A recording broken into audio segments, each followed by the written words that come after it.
Hello and welcome to the Sonic Cinema Podcast. My name is Brian Scuttle. Thank you for joining me at www.sonic-cinema.com, as well as the Sonic Cinema Podcast YouTube channel. You can subscribe, rate, and review there, or basically anywhere you listen to podcasts, whether it's Apple, Spotify, Good Pods, pretty much any podcatcher you want, you can find it there. You can also find us at patreon.com/Sonic Cinema. The Oscar nominations are out, so you will be getting some paid subscribers will be getting discussions on the Oscars there, as well as I'm covering the Renegade Film Festival in a couple weeks, and you will get that there. You'll also get a podcast with that one, as I usually do with film festivals that I cover. That is going to be at patreon.com/Sonic Cinema. So this episode has been a few months in the making. My guest and I first started talking about a few months ago with the re-election of Donald J. Trump as the 47th President of the United States. And we were going to have him on the show anyway, but as I was thinking about subjects to talk about, this seemed like a good one, especially given where your personal discussions were going as far as what you were posting about at the time, how I was feeling at the time, how a lot of us have been feeling since the election, before the election. And that is the subject of fascism in cinema is kind of the general discussion, but one of the things I think is interesting, having rewatched or watched for the first time all of the films that we're going to be discussing today, is that they all deal with a level of resistance to fascism. And I think for now, especially since we're 3 months into this catastrophe, that's probably a pretty good place to start. And so my guest today, he's been a return guest. Our last discussion, we talked about sexploitation cinema. We've also talked about B movies. I've been on his various podcasts, whether for his Patreon or the regular show, for several years. Please welcome back to the show, Jason from Binge Movies. Jason, thank you very much for joining me. Thanks for having me. It's a pleasure to be here. It's unfortunate that we're having to have this conversation the way that we are. I think had we had this conversation at a different time in American history, it would have been really through kind of a theoretical lens. Yeah. And that is out the window. We're now into an era of living through this. I mean, I don't want to go way off the reservation here for you, but I think one of the things that the movies that we're going to talk about show, respective of what they're about, and what our history is currently showing, is that fascism doesn't arise overnight. It's decades, maybe even centuries in the making, and the bent towards authoritarianism and fascism, it's something that has to perpetually be resisted against. And because it's like a disease, it's like leaven, it gets in and it creeps in very slowly. And right off the rip, I'd recommend a book while you can still get it, called They Thought They Were Free, which is by Mayer, Mayer. It's basically about the rise of Nazism in Germany from like 1930 to 1934, I want to say. And if you can't buy the book or don't want to buy the entire book, I would recommend, you can find almost the entire chapter, if not the whole chapter, online. It's chapter 13. And I think that the chapter is called It Was Too Late or something like that. And it's an interview, kind of a conversation with a high German citizen scholar and just what the conditions were that allowed Germany to take the path that it did. And he quotes two Latin maxims, and the first one is really important, but it is principis obsta, which is resist the beginnings. And his point is, they continuously assumed that one, Nazism was a joke, Hitler's first round through. It's a joke. These guys are losers. These guys are, the Nazis, passing out the propaganda. They were laughingstocks. The second time through, after he was tried to have a coup, was put in exile, then brought back, and democratically elected as Chancellor of Germany, or whatever you want to call it, it wasn't funny anymore. And through the rise of his, power the second time through, which obviously leads to the Second World War and the Holocaust, even then, people assumed that the legal system was going to save them, that the institutions of German democracy and education and liberalism were going to save them, that, this isn't going to be that bad.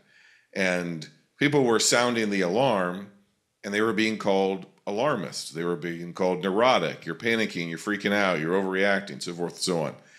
And unfortunately, by the time a significant enough portion of the population woke up to what was happening, it was too late, because the time to resist is actually at the start. Because once the institutions are gone, once the power is entrenched, once it's consolidated, he says in that chapter, you're perpetually waiting for what they call the big event.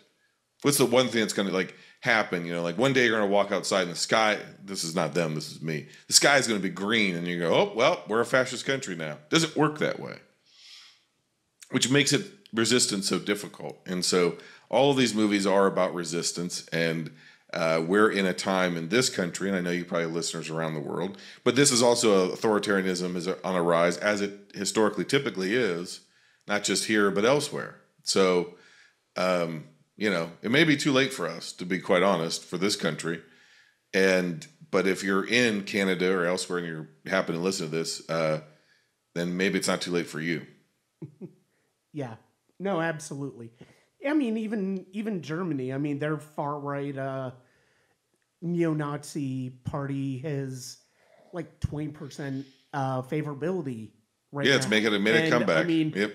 And I mean, that is terrifying, because they are basically seen as, you were talking about Nazi Germany, and I mean, they are basically seen as kind of the historical standard of a country that was democratic and moves towards authoritarianism, moves towards fascism.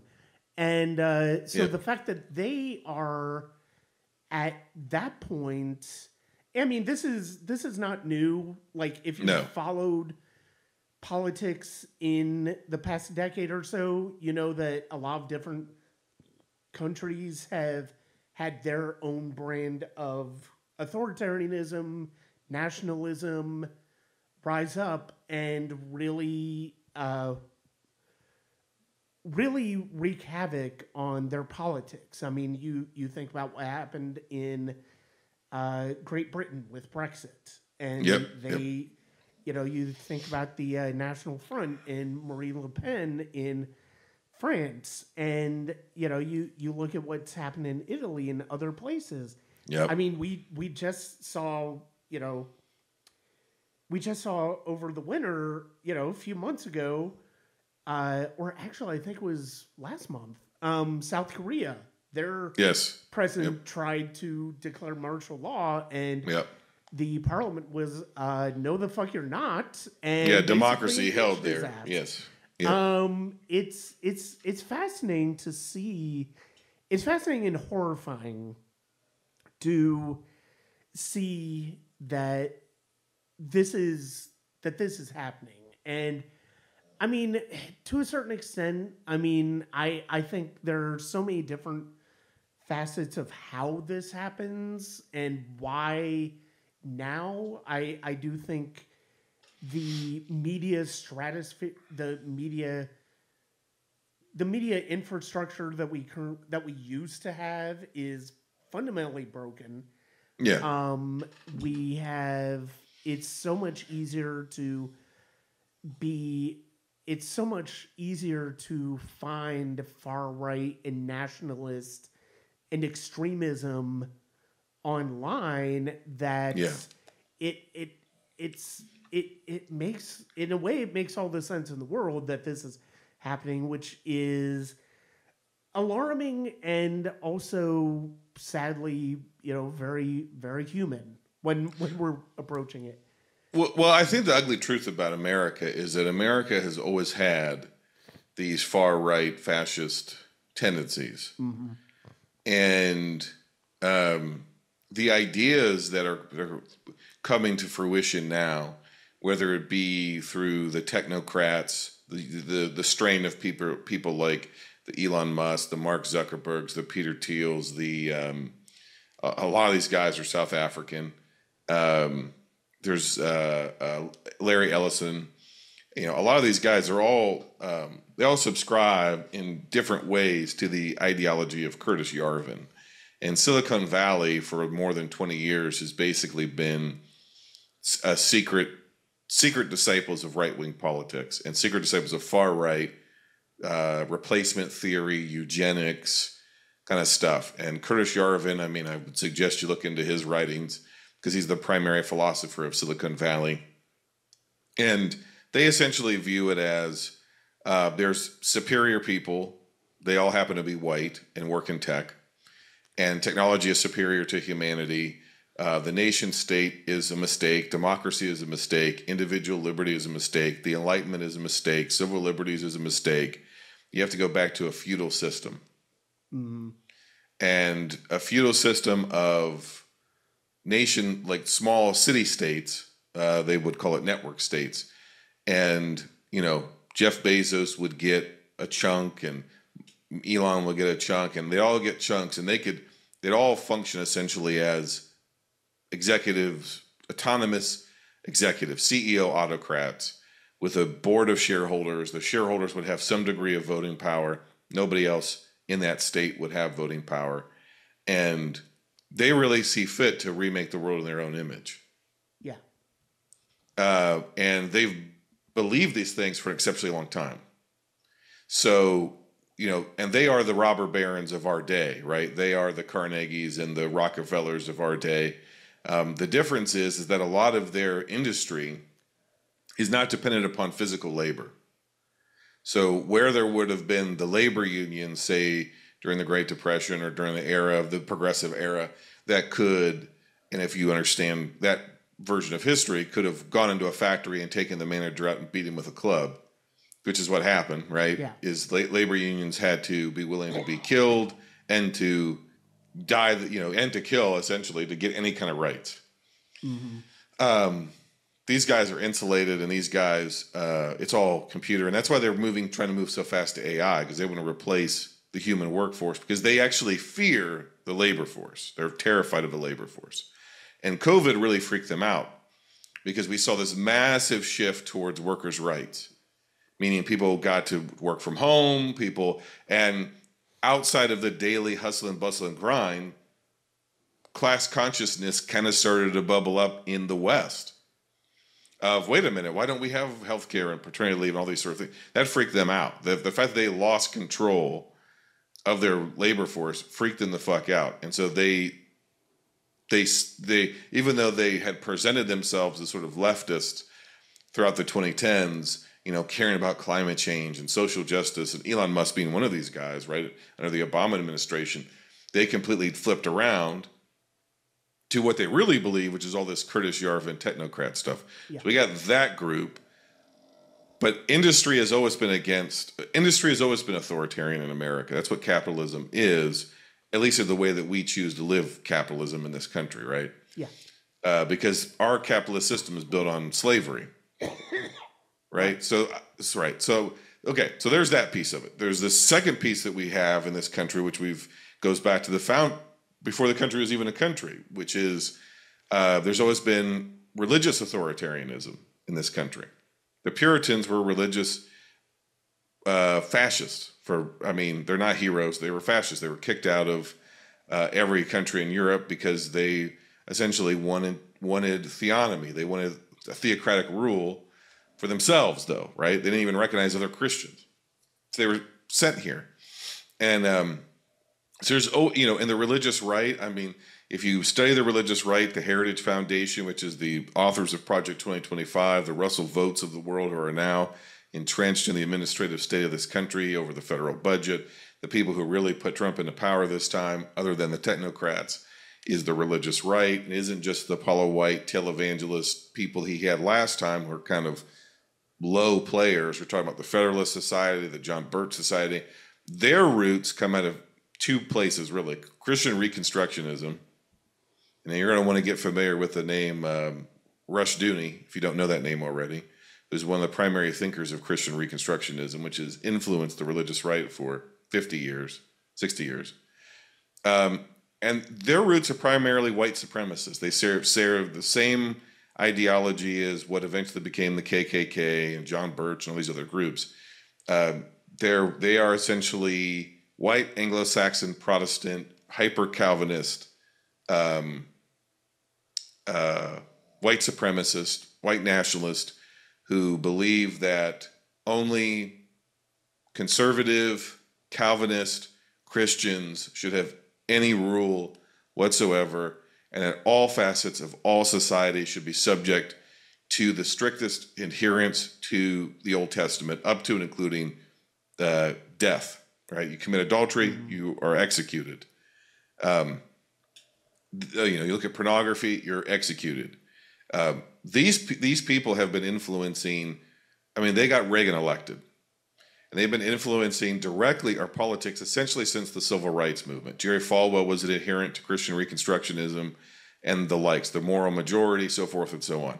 They're terrified by the idea that black people would have any rights in this country. So they were the ones who fought against desegregation.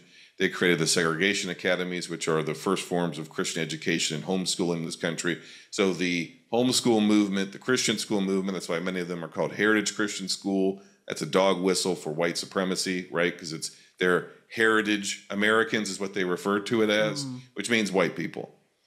And they want to say you have to be the right type of white person, which is why you're seeing the language added to the FAFSA already application, which is you can't just say you're white now.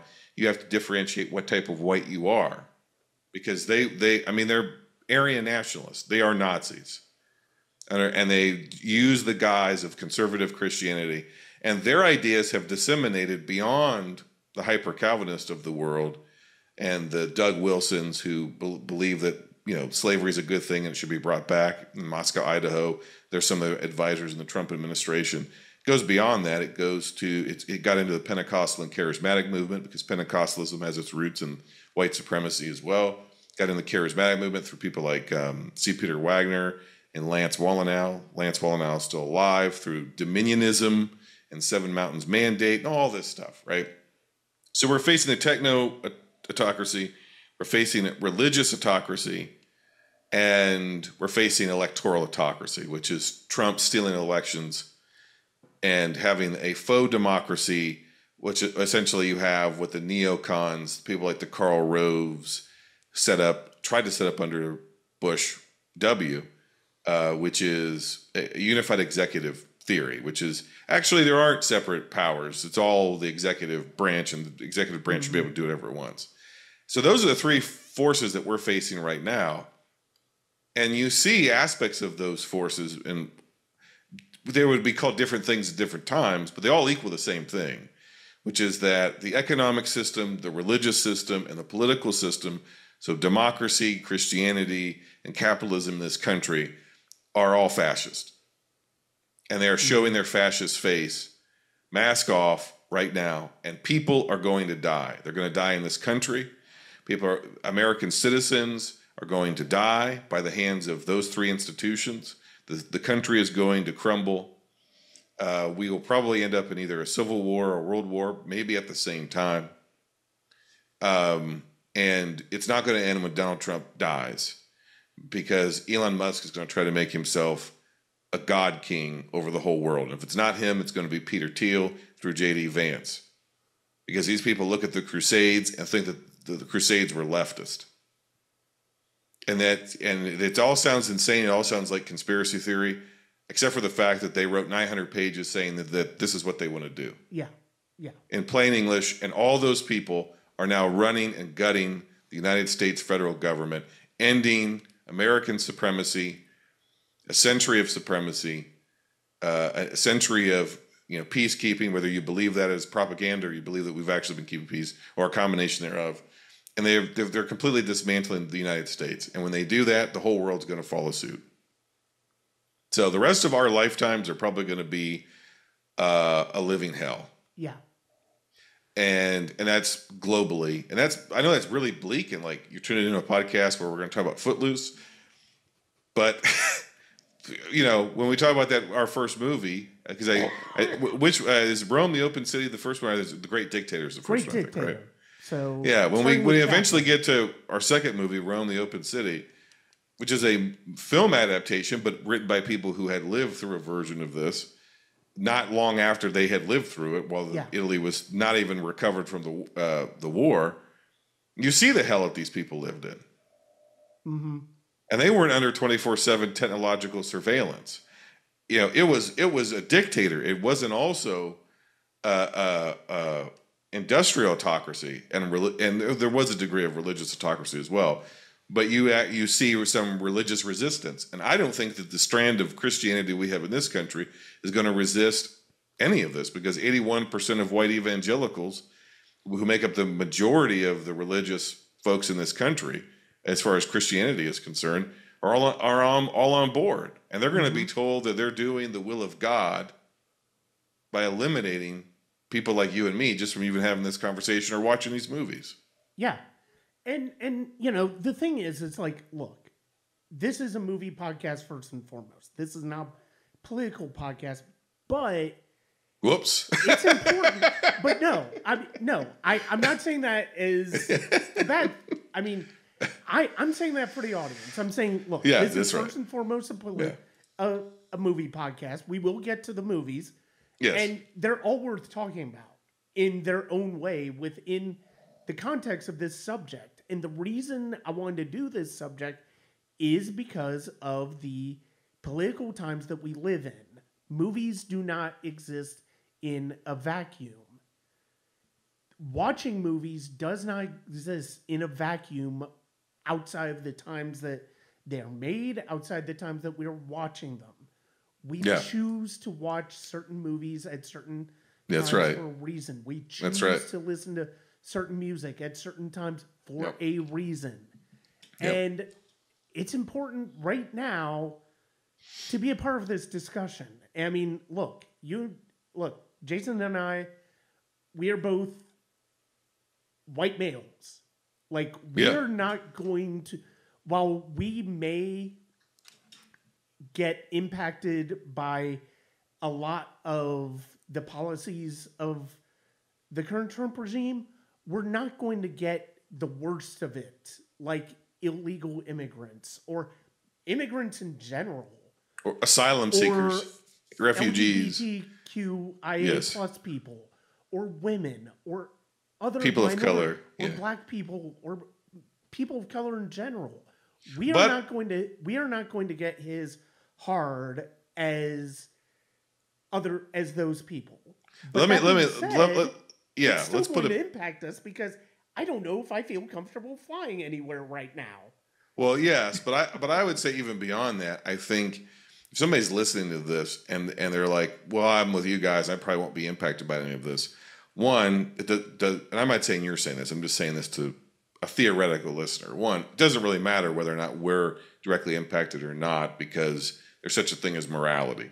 Yeah. Two, we are all going to be impacted on it, because these policies are going to fundamentally destroy the country and all the things that we take for granted. And I don't mean in some abstract sense. I mean, you're going to go to flip on your switch for electricity one day and it may not be there. I mean, you may not be able to flush your toilet. I mean, you may not be able to trust the meat that you buy at the grocery store, because there is no more FDA or USDA. Nobody's going to be checking this stuff. They're going to be putting sawdust back in your bread like they did before, the muckrakers. They want to take us back to the Gilded Age. So there is no person anywhere. There is no protected class whether you are a multimillionaire or down, you are not going to be protected, because the thing about tyrants is they're almost always insane. Yeah. And there is no rhyme or reason to it. We're cutting trillions of dollars of spending, and the people who are cutting it don't even know what they're cutting. Mm-hmm. And we don't even know what they're cutting, and we don't even know what the ramifications of it are. And so we're all going to be affected by it. And eventually, you may not be first on the list, you may not be second on the list, you may not be 100th on the list, but you're going to be 101st. Yeah. Because these types of rules, these types of thinkers, be they technocratic, religious, governmental, whatever, they always need an enemy. There's always going to be somebody else who, well, the reason why all of our plans haven't, the reason why utopia hasn't happened is because of this and that and that.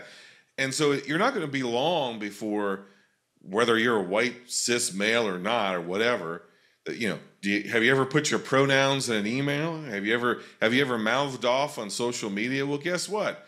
Right? A guy who's leading a coup against the United States government has all of your data, both from the United States government database, and if you've ever been an active Twitter user, he knows exactly where you live, exactly where you are, exactly what you've said. So if you've ever posted anything marginally liberal or even hell center right at this point in America, you're a fucking target. Yeah. So that's what these movies show, especially the I think the first two that we're going to talk about. Yeah. And is that there is nobody off limits. Nobody is safe from tyranny. Nobody is safe from fascism.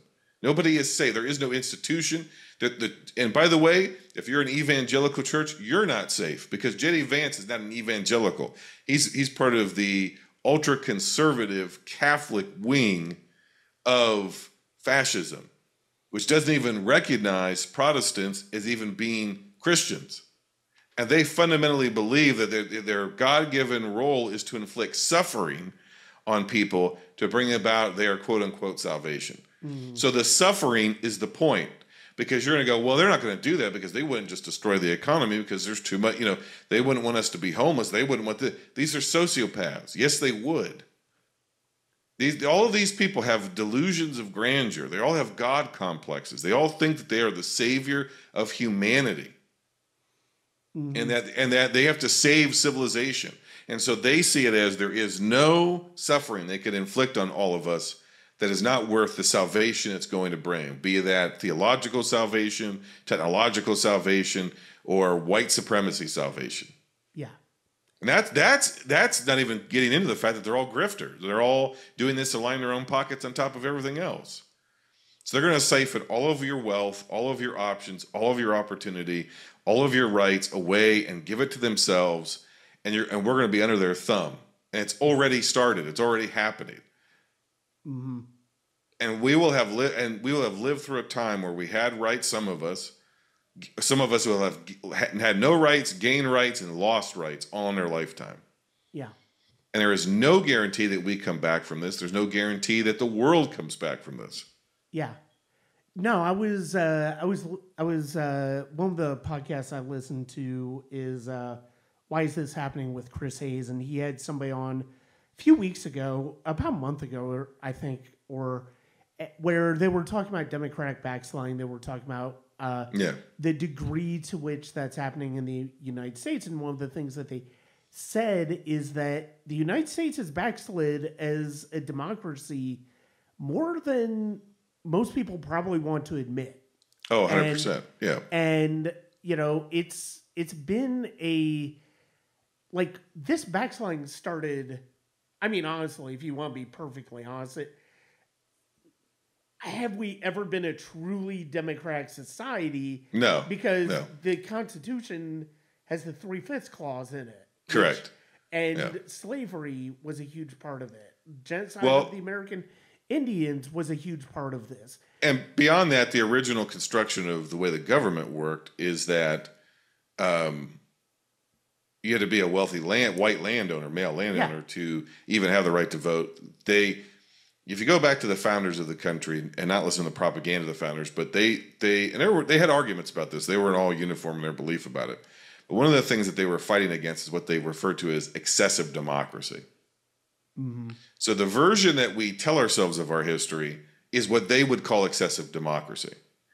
The truth is that we have had to, through bloodshed, be it through the Civil War, Reconstruction, post-Reconstruction, Jim Crow, the Progressive Era, the Gilded Age, you know, all these things, the First and Second World War, throughout all of our American history, America has had to, through resistance, damn near revolution, bloodshed, massacres, and I'm talking about against the government, against the legal system of this country, not just against Great Britain or not just against the Nazis, but inside our own country. Yeah. We've had to fight amongst ourselves, and it's usually been the marginalized and minority classes in this country, gay folks, black folks especially, who have working poor and working class people and immigrants who've had to fight tooth and nail, and that has created an expansion of democracy. It eventually gave, the states the ability, people to be able to vote on, their representatives directly and so forth and so on. So democracy has been a never-ending project in America. And there's a great podcast. I don't mean to plug somebody else's, but Scene on Radio has a great podcast in general, but they have a season, I think it's season 2, I want to say. It's called The Land That Is Not Yet, or Was Never Yet, or something like that. And it's essentially about democracy in America. And so I think, Brian, it covers a lot of this stuff. But I think that there's two things can be true at the same time, which is that America has never been a full democracy. It was never intended to be. It was never been the democracy it's purported itself to be. And we've backslidden. Mm-hmm. Because if we don't win, and I'm not sure that we can or that we will, right? But if we don't win, and I would say by the end of 4 years, I don't even want to call it a term because I don't think that we're going to have a term. Yeah. I don't think Trump's leaving. So if we don't do something like within the next, right now, before the end of, within the first 6 months of this year, within 5 years, I'll be generous, we'll be back under Jim Crow and women will have lost their right to vote and so forth and so on. Yeah. It won't just be a national abortion ban. They're going to take us all the way back to the 1860s. Mm-hmm. Because that's what they want, because that's what Make America Great Again means. It means rich white men are going to own all the land, and they're going to own it all through their, in this version of it, instead of land companies, they're going to own it all through private equity firms. And they're going to sell it off to the highest bidder to Russia and China. Mm-hmm. And the best and brightest of this country are going to have to flee to whatever country will take them. And America, within 2 years from right now, will no longer be a superpower. And then it gets real dangerous because you're going to have a very elderly, very demented, very paranoid Donald Trump and Elon Musk with access to nukes, and probably just about that point, mobs of people in the streets, assuming they haven't gunned them down yet. Yeah. And we're going to live in a time where there's a very real possibility that Donald Trump will drop a nuke on an American city. Mm-hmm. And he will definitely try to do it overseas. Maybe in Canada, or Greenland, or Ukraine, or Gaza. Well, probably that not alone, Gaza, because he wants to turn that into a fucking real golf estate course for himself. Yeah. Or Iran. He may strike Iran since they want to kill him so bad. And there's also a really good possibility that because they've gutted our intelligence community, that we're going to have another 9/11 scale event, which is going to give him all the excuse he needs to make himself dictator for life. Yeah. And this should, I mean, it's less of hey, here's the thing that turned the tide, because so much of this was done under Reagan. Before that, it was Nixon. Before that, it was, I mean, you could go back to that right after the Civil War, when they decided not to prosecute the Confederacy and basically named a white supremacist Lincoln's replacement, right? Yeah. So you can always go back, but you know, the quote unquote Patriot Act and the right's use of expansion of executive powers and executive orders, which unfortunately Obama, even though he ran on it for his first term, said he was going to dismantle it, didn't. It created the surveillance state that we live in. I mean, we're going back to 2000 and 2001, and we're living through the fruit of it now. You know, they were allowed to commit war crimes under false pretenses then. So at a war at that point, no Americans were behind. That's the last time we were even unified. We were unified in support of getting Osama bin Laden, or we were unified in our hatred of the Iraq War. Yeah. And they tanked the fucking economy. They bailed out the banks. They didn't bail out us, you know, and it's been a decline ever since.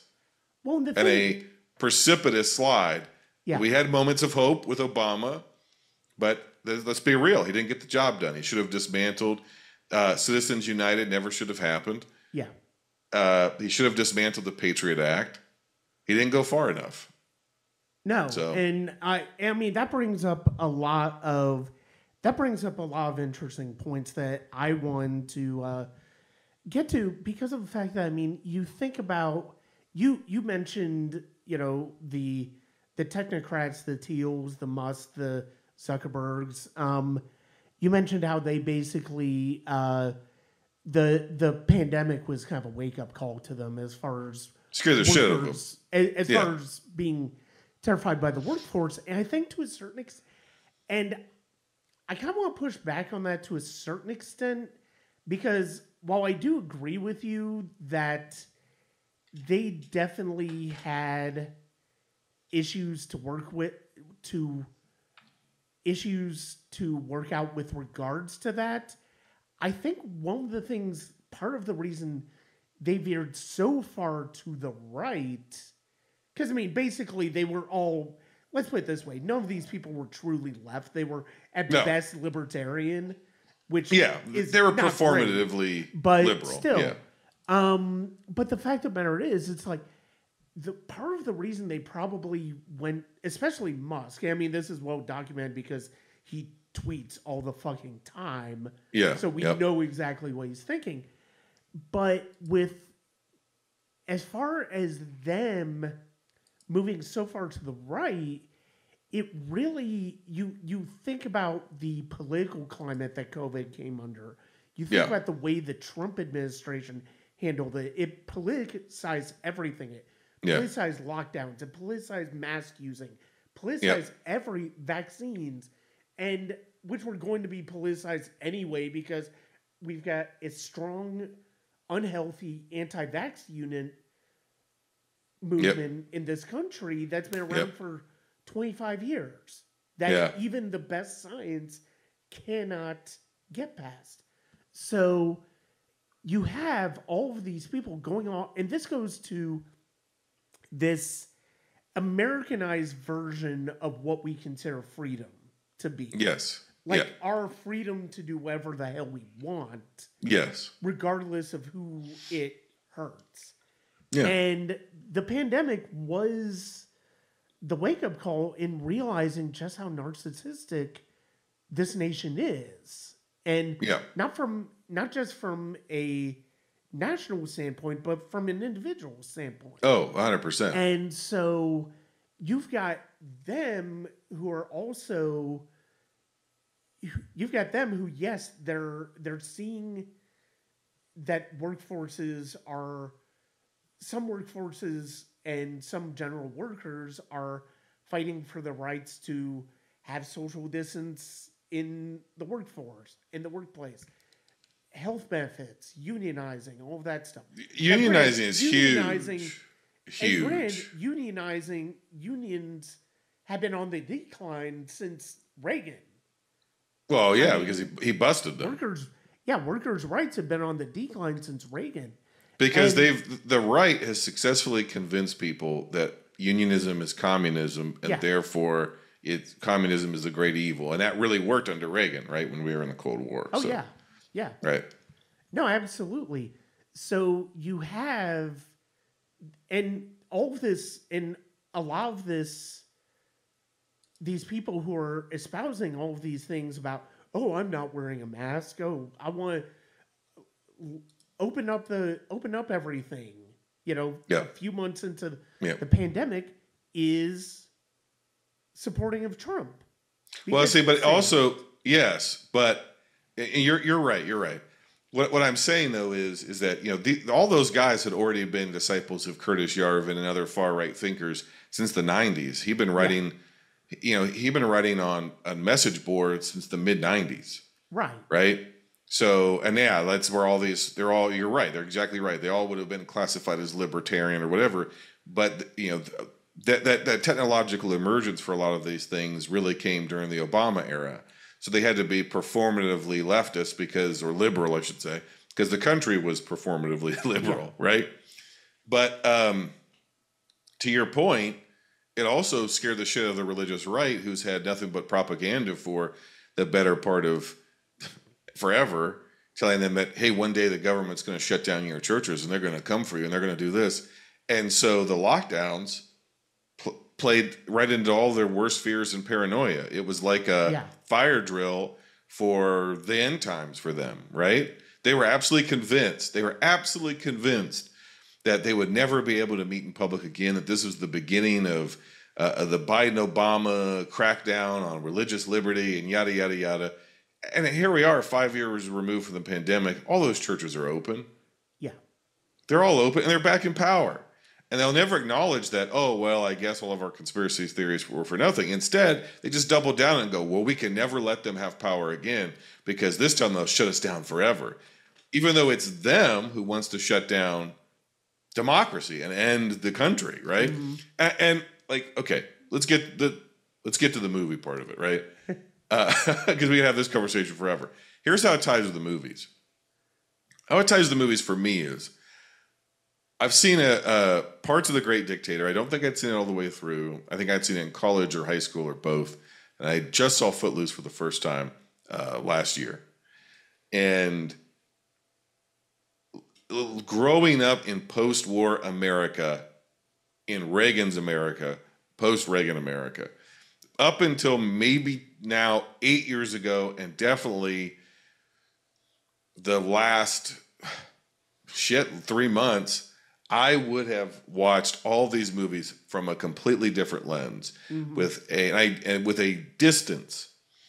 And what is terrifying as I watch The Great Dictator is I don't see any distance anymore. No. I don't see it as, oh, well, that could happen here. Or if we're not careful, something like this could happen anywhere, right? Yeah. It's, no, this is happening here. It's happening now. Any sort of hyper-normalization of, you know, just wanting to not deal with the cognitive dissonance, any internal conflict I had during his first term is gone. Yeah. Right? Because you want to believe that it can't happen here. Even if you're morally, even if you find the guy repugnant and you hate everything about him and you can't wait for him to go to his end, meet his end, and you recognize him as a racist and a bigot, all these things, I still found myself and a lot of us going, well, you know, it's bad. He's going to do a lot of damage, but we'll get past him, you know? Right. And there was also this hope of like, America's going to wake up. Yeah. And see, he's going to cross that bridge. One of these bridges he's going to cross, and America's going to wake up. And to your point, when COVID happened at the end of his term, and it didn't really change anybody's mind about Trump, one way or the other. Also, on top of that, regardless of Trump, we did not come together as a nation. No. All the stories that you and I grew up with as post-war World War II kids, right? Of the victory gardens and the rationing and how the country came together, male, female, black, white, it doesn't matter. They're coming together to support their boys overseas. Yeah. All that shit, which I don't even know if it ever even fucking happened, because I cannot picture a time in this country where, and I'm sure it did happen to some extent, but I wonder now. Not to the extent that we were led to believe. Correct. I mean, that's the nature of propaganda. Correct. I mean, that is the nature of propaganda. But other than maybe a first few weeks where people had pots and pans and we were all bleaching our food and leaving in the garage for 74 hours, and then all the shit that we went through, the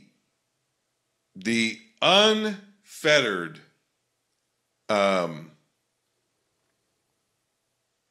narcissism in the people, as mass graves were being dug in New York City and elsewhere across this country, as the healthcare system collapsed, and even people in the healthcare system, especially amongst nurses, became COVID deniers. And on top of that, I know 5 people who died from COVID. I knew 3 of them fairly well, one of them really well. I don't know what his stance was because he wasn't an American, so I don't know what his ultimate stance was in COVID. I hadn't been in touch with him in a couple of years because he lived in Thailand and he was whatever. But I knew one guy, I would say one of my acquaintances, fairly decently. He was denying COVID. He was a pastor of a church. Up until the point of the week before he died, they had a fucking picnic when they shouldn't have. This is like in 2001. And he's like, the federal government, if they try to make me take a vaccine and they try to come into my door, I'll shut the door in their face, da-da-da-da. He's a pastor of a church out in Colorado. And he is stumping around, blah, blah, blah, blah, blah, I'm not going to do this and I'm going to do that. I had never seen that shit of that guy before in my life, 10 years of knowing him. I was dumbfounded by it. And he's like, they have this picnic. I was right around Easter, I think, of 21, or maybe it's even 20. And well, we don't, he defied some kind of order or this, that, whatever. And everybody got sick. And he's sitting there going, well, there's a horrible illness going through the church. We don't know what it is. So we're not going to be able to meet this Sunday because most church has it. This is, of course, after they have that Easter picnic. Mm-hmm. And within a week, he's dead. And, you just watch the post. Well, I'm actually, my wife seems to be getting over it, but whatever this nasty flu is, it's sure knocking me on my butt. Please pray for me. I think I'm going to be going to the hospital. Well, I'm in the hospital now, and I still don't know what this is, but it's real brutal. Well, the doctors think I have COVID. I'm not really sure because I think it's just a lot of liberal propaganda, but I know God's going to raise me up, and you just keep praying for me, and blah, blah, blah. And then, boom, the next thing you know, his kids are posting he's dead. Mm. And his wife posted something and then very quickly deleted it, that as he was drowning on the fluid in his lungs, he was saying he was repenting on his deathbed, wishing he had gotten the vaccine. So this maybe had to be 21 because the vaccine was out. Wish he got the vaccine, and he regretted not informing the church and misinforming them. And then she eventually deleted that because she got too much heat for it. Yeah. And this was happening by the millions around the world, but thousands of Americans died in denial that they even had COVID. Yeah. Some refusing medical care with life-saving antibiotics to instead take horse dewormer. And that, to me, Brian, is when I knew, all hope is lost. Yeah. Because the will, the spirit, I would prefer to believe in Charlie Chaplin's version of this, where the spirit of humanity rises up and we say, we're not machines, that great speech. I don't know if that was ever the real world. That sure is fucking America. Well, and it's really funny, this is part of why, we've talked about this in the lead up to this episode. Part of the reason why I wanted to talk about The Great Dictator is because of the nature of that famous speech at the end of the movie.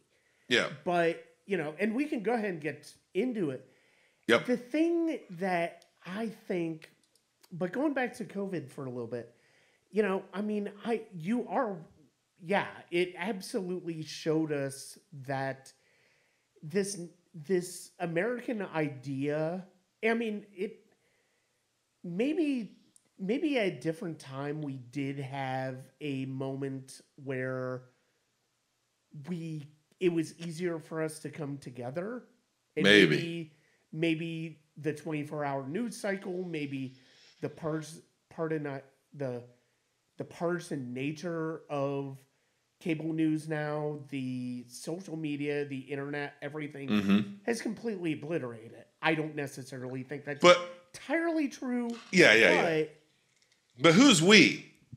Right? Because there's never been a time in this country where when we came together with black people. Exactly. Because even though we've loved to rewrite the history, there weren't very many. There were white people, but there weren't very many in the civil rights movement. Mm-hmm. No, we weren't. You're absolutely right. So who's we? You know what I mean? And here's what you said it perfectly. Our quote unquote freedom has been built on the foundation of genocide. Yeah. We came here, we committed genocide and said, by divine mandate, God told us to kill these people, right? Yep. Because this is our land, because God said so. So we had a religious motivation to commit genocide and then say, we're the freest people who've ever existed. And then we said, well, we got to get an economy up and running. So we're going to enslave over 1 million Africans and ship them across the Atlantic at a time when that was barely possible, and flood our agricultural fields with these people, break up their families, destroy their culture, rape their women,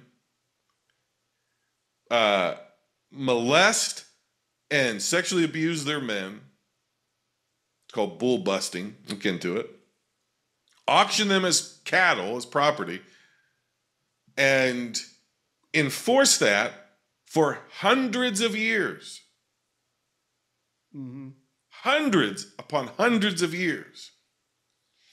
And then, when that's no longer tenable, we're going to institutionalize a systemic system that completely negates their ability to participate in any form of economy or democracy. Yeah. And that didn't even remotely come to an end until our parents' generation. Yeah. And we're not that fucking old. No. So when have we been free, and who is we, and when have we come together, right? Was it when we were sitting out the war? The Second World War, we were sitting it out, even though we had intelligence that told us there were concentration camps over there. Yeah. And we were supplying weapons to both sides. Mm-hmm. When? So the story that America tells about itself, and let's be real honest, the story that white America tells us about ourselves, that you and I have ingested all of our life as people who grew up loving this country. We don't hate America. We love this country. We are glad to have been American, all this sort of stuff, right? But as we've gotten educated, as we've lived and experienced, and as we've heard the stories of others, you and I have had to change our positions. Yeah. We weren't just born as I don't know, flaming liberals, if that's what you want to call us or whatever. Our experience, our education, our access to information, which is another what they want to control. Yeah. Are listening to other marginalized voices, hearing their version of our history, has forced us to have to reckon with the real identity of America. Mm-hmm. And why that's powerful and also so dangerous to people like these autocrats is because when you face the real history of America and you sit in the uncomfortableness of it and you sit in the ugliness of it, if we actually were able to have real conversations and teach the real history of this country, real change and solidarity could be possible. Yeah. And that's what they don't want. They do not want solidarity amongst races, genders, classes, sexual orientations, and identities. They don't want a united states because they do not want a government of the people and by the people and for the people. Exactly.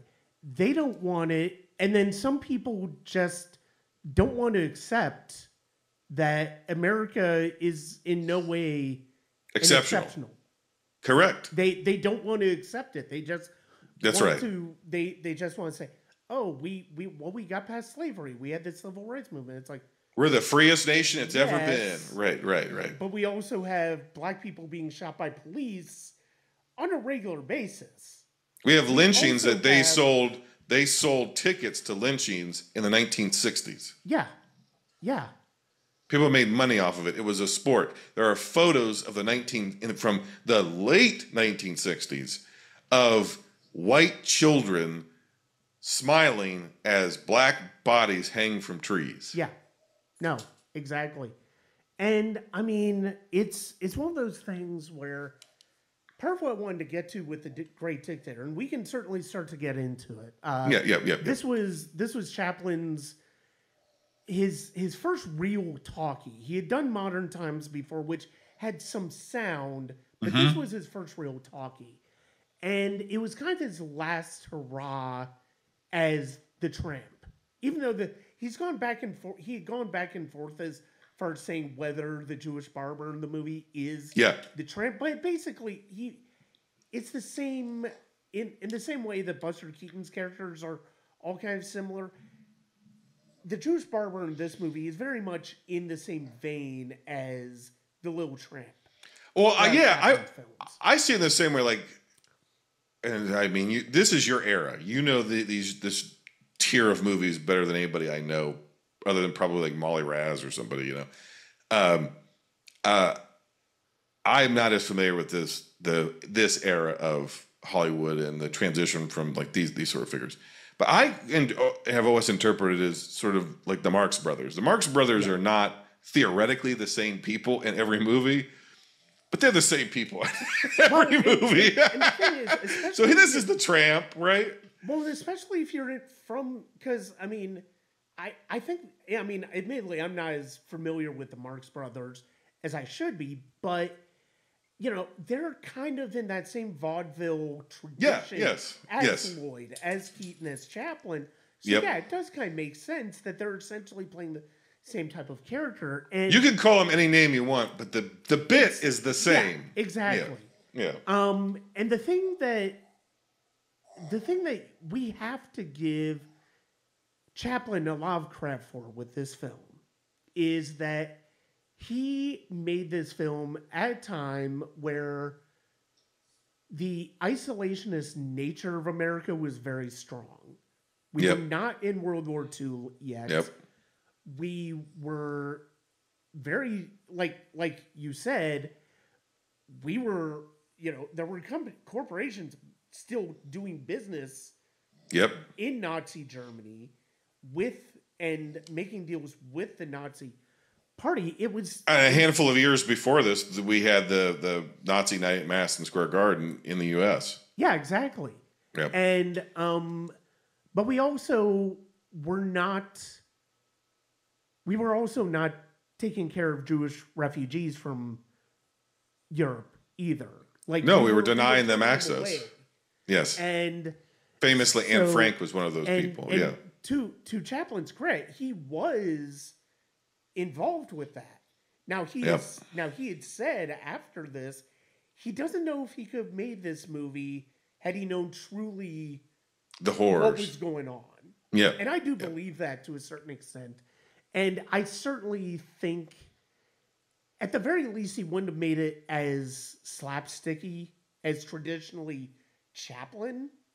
Yeah, but I still feel like he probably might have seen the need for this movie. In part because of the fact that you think about the character of Hinkle, very much inspired by Adolf Hitler. Oh yeah. I mean, Hitler basically his mustache is based on the Little Tramp. I mean, yes. So the fact of the matter is, it's like I do think to a certain extent, I understand why he says he doesn't know if he could have made it. He doesn't think he could have made it, but I'm glad he was able to. I'm glad he was able to. And well, this is we have it from him as part of his legacy too. Yes, and I think this is not a Jerry Lewis, The Day the Clown Cried. No, let's make a odd dramedy about a guy who dresses up like a clown to get kids to go into gas chambers. Or Life is Beautiful. Or if you Life wanna is use a Beautiful. modern That's name, right. Which, granted, That's right. is a movie I have greatly admired over the years. I still think it's a very good film, but I respect why people would not feel the same way. Yeah, this is so early into the war or to the rise of Nazism, and the exact horrors are not known to the general public. Yeah. So we're not aware. We're aware of concentration camps because they go to one in the movie, but we're not aware of what's really happening there. Yeah. And so, but I think the sort of unintended, unplanned for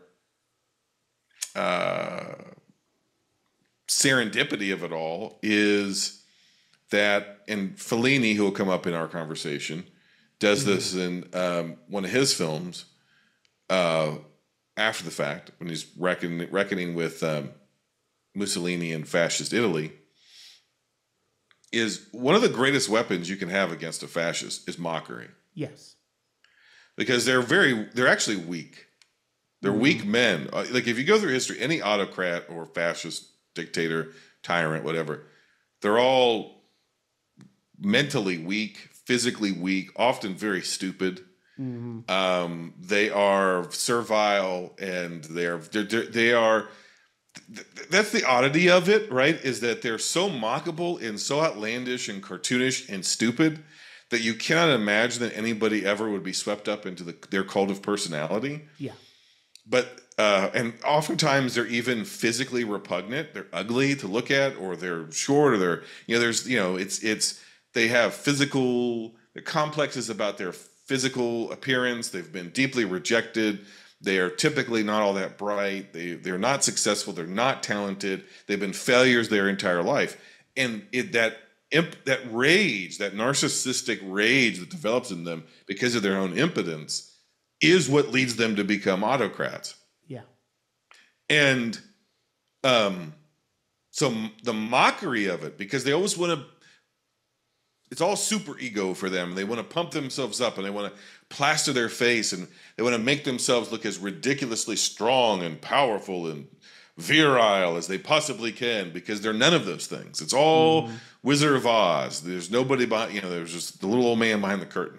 Yeah. And so when Toto goes and pulls on the curtain, right, or as Chaplin is doing here in this movie, which is showing you the buffoonery of Hitler through both characters, yeah, right, of him actually playing the Hitler stand-in and playing the barber, who eventually he's like a dude playing a dude who's playing another dude.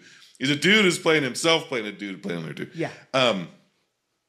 It's all like, I understand what he's saying, especially because he's living in that time. He doesn't have 40, 50, 60, 70 years. He's living through it. And this stuff shocked the world. Unfortunately, not enough, and not for long enough. Yeah.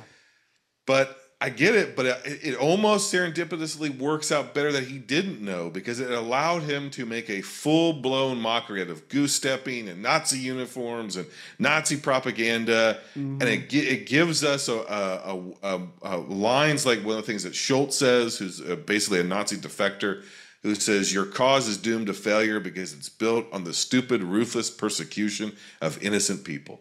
And that's where you get into ironically, the motto of Virginia, which is Sic Semper Tyrannis, which is that tyrants always fall, essentially, is what it's a paraphrase of it. But they always fail. Yeah. It may take decades. It may come at the cost of millions of lives. It may end in nation states. But tyrants don't reign forever. No. And because they're stupid. And because they are stupid, ruthless people. And stupid, ruthless people cannot, there's no stability with that. And you need stability for functionality. And the fact is, you can only rule with fear for so long. Correct. I mean, even somebody like, eventually the people have somebody nothing like to Putin, lose. He's going to have people who resist him. Eventually that fucker's going to fall out a window. Yeah. Like he's done to all those other people. Because you kill so many of your generals, you kill so many of your operatives, eventually they're going to go, fuck this. Yeah. He's just one guy. Yeah. Right? All it takes is one person to go, fuck this, and that it's done. And the spell is broken.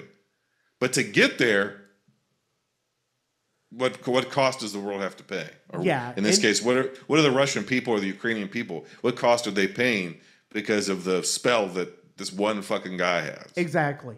And I mean, that's one of the things that I wanted to bring up when I brought up the podcast about democratic backsliding. Is one of the things that they did unfortunately say is that when you backslide so far into authoritarianism, unfortunately, you have to basically get to hell before before it gets better. It course corrects itself.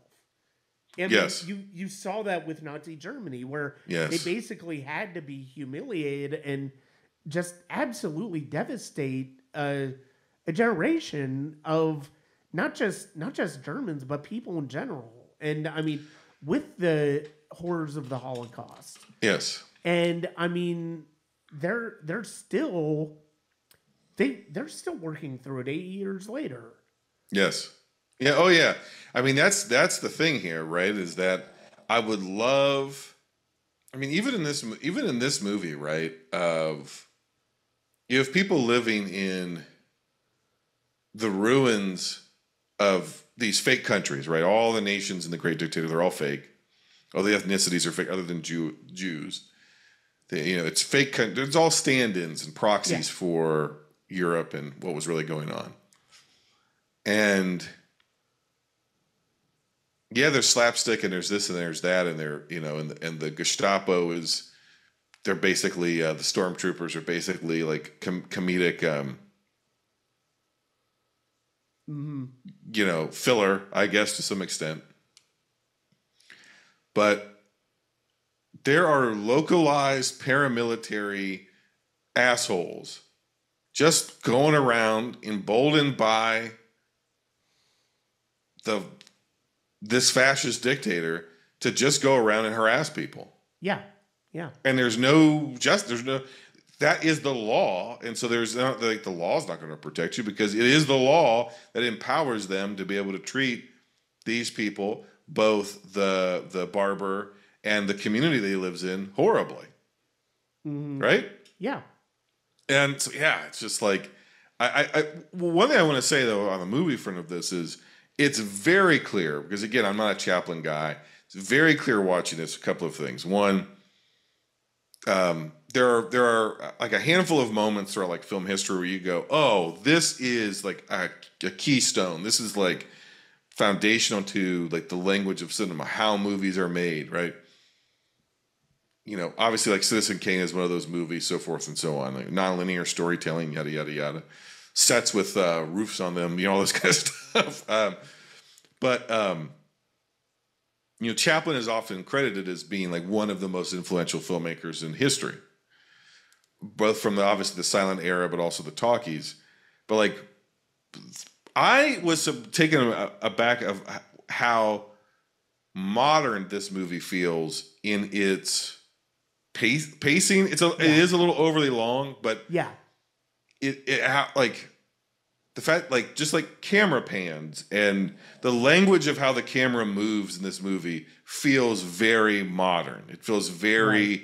It doesn't feel like a movie made in 1940. It feels very today. And on top of that, you can look at this performance and you go, "Oh, well, there's Peter Sellers, and there's kind of to some extent like Jim Carrey, and there's to some like you can see that Chaplin is one of the most influential screen presences, comedic or otherwise, in the history of film. Like as I was watching the movie, I saw maybe 20 different people. I'm like, oh, like even the way some of his mugging and some of the line delivery, it's like, oh, and especially him as the Hitler proxy, it's like you could see Peter Sellers doing this character. Oh yeah. No, I mean, and this is, I mean, I mentioned in my print review several years ago where it's like, this movie, it would not surprise me if you heard Stanley Kubrick say, this movie inspired Doctor Strangelove. Or Mel Brooks say, this movie very That's the other one. in my mind when I did the producers. That's the other one. Yeah. Is there's so much Mel Brooks that it's like very obviously Chaplin was an influence on, and not just on the producers. Obviously, you're right, but on all of it. Yeah. Like just like Brooks himself as a figure in his movies. I mean, there are moments in this movie that are like, oh, well, this is Young Frankenstein, or this is this, or this is that. Like this is like it's just like his comedic sensibilities are very much like this was a guy who was a kid watching Chaplin. Yeah. Oh yeah, very much so. Yeah. And I mean, no, I love. I think the thing that I think Buster Keaton for me is the better filmmaker of the two, but I think to a certain extent, I think Chaplin is the better performer. And it's not a knock against Keaton, who I adore, but the fact of the matter is, especially because Keaton didn't make the transition. I mean, there were a lot of reasons why he didn't make the transition to talkies as well as Chaplin did. He never really had the freedom after the silent age was done the same way Chaplin did. But Chaplin, especially in this movie where it's like, yeah, you're right. It feels very contemporary in how the satire works. Yeah. And the way it goes back and forth between the Jewish barber and Schultz and in the Jewish ghetto, along with the scenes in Hinkle's office. Yes. And you see the moments where Hinkle is dancing with the globe. Basically, the obvious take on his desire to control the world. And, right. I mean, the absurdity of it all. And there's something just really lovely about this film in a lot of ways where it gets the right amount of venom towards Hinkle and that type of autocrat, but it also brings out the humanity of the characters in the ghetto, the characters who are under the thumb of Hinkle and his army, and you do see that so much in this movie, and it'd been a few years since I'd seen the movie, and I had forgotten a lot of that. And so, you remember a little bit of the slapstick, to be sure. That's the most famous stuff, and especially obviously the speech which we will get to, but the fact that there's such, and this is where Chaplin dwarfed Harold Lloyd and Buster Keaton. You go back to City Lights, you go back to Modern Times, you go back to The Kid, it's all there. He had the warmth of the emotions just absolutely right. And, you feel, the thing is, now yes, there is, especially when the barber who's currently dressed as Hinkle gets up in that rally and makes his speech at the end, it's absurd to think that the other leaders will have let him go on for that long. Yeah, that's right. Right. That would not have happened. That's right, yeah. But the thing it's also absurd to think that the hundreds of thousands of cultists who are sitting there are like, but honestly, though, since it is a cult, maybe he could completely change the direction of the cult 180 degrees, because these people are clearly not even thinking. They've given up their own autonomy mentally. So, maybe they would just go along with it. I don't even know anymore. Right. Well, and the thing is, it's like the thing that's kind of funny about, I don't know about you. I'm definitely more on Facebook than I think you ever have. I don't know. Mine's nuked, buddy. I figured as much, but every so often, every few months, it feels like somebody in my feed shares that speech that the barber makes at the end of Great Dictator, and it's funny because of the fact that I've seen people on both sides of the political spectrum share that speech. And one of the things I'm always kind of amazed by is the cognitive dissonance Oh of God, half of those people that's right. not realizing that, right. especially in the age of Trump, not realizing that you're very much under the thrall of somebody like Hinkle. Yeah. And the fact of the matter is that speech, like even, on the left, people are like, oh yeah, at the time, people are like, oh yeah, that made a lot of sense. And on the right, I mean, it basically got Chaplin branded a communist. And it's Yes, like, it did. yeah, you're going into exile now.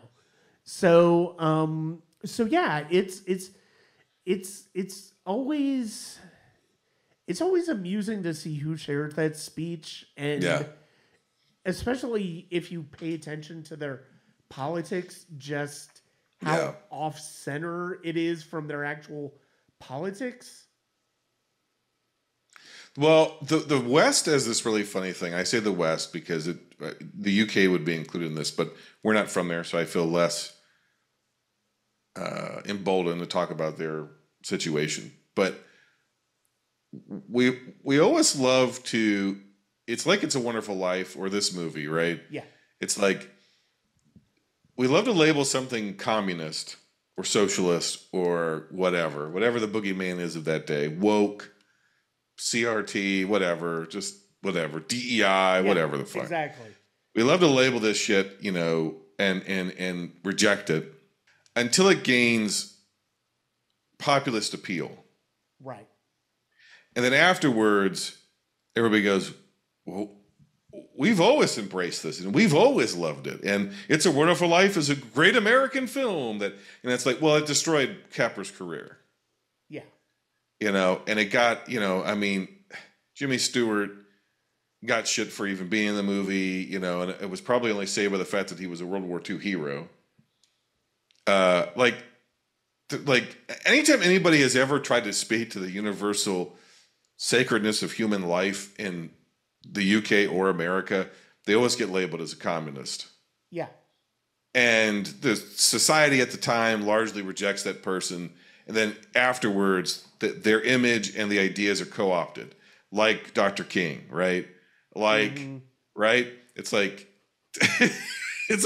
because we have to constantly rewrite the story to make ourselves the heroes. And I mean this is on a national level, right? So you're like, yeah, Charlie Chaplin makes a great dictator. It's one of the great movies, and people from all political spectrums will post that speech and all think it applies to them and to the other side, of course, right?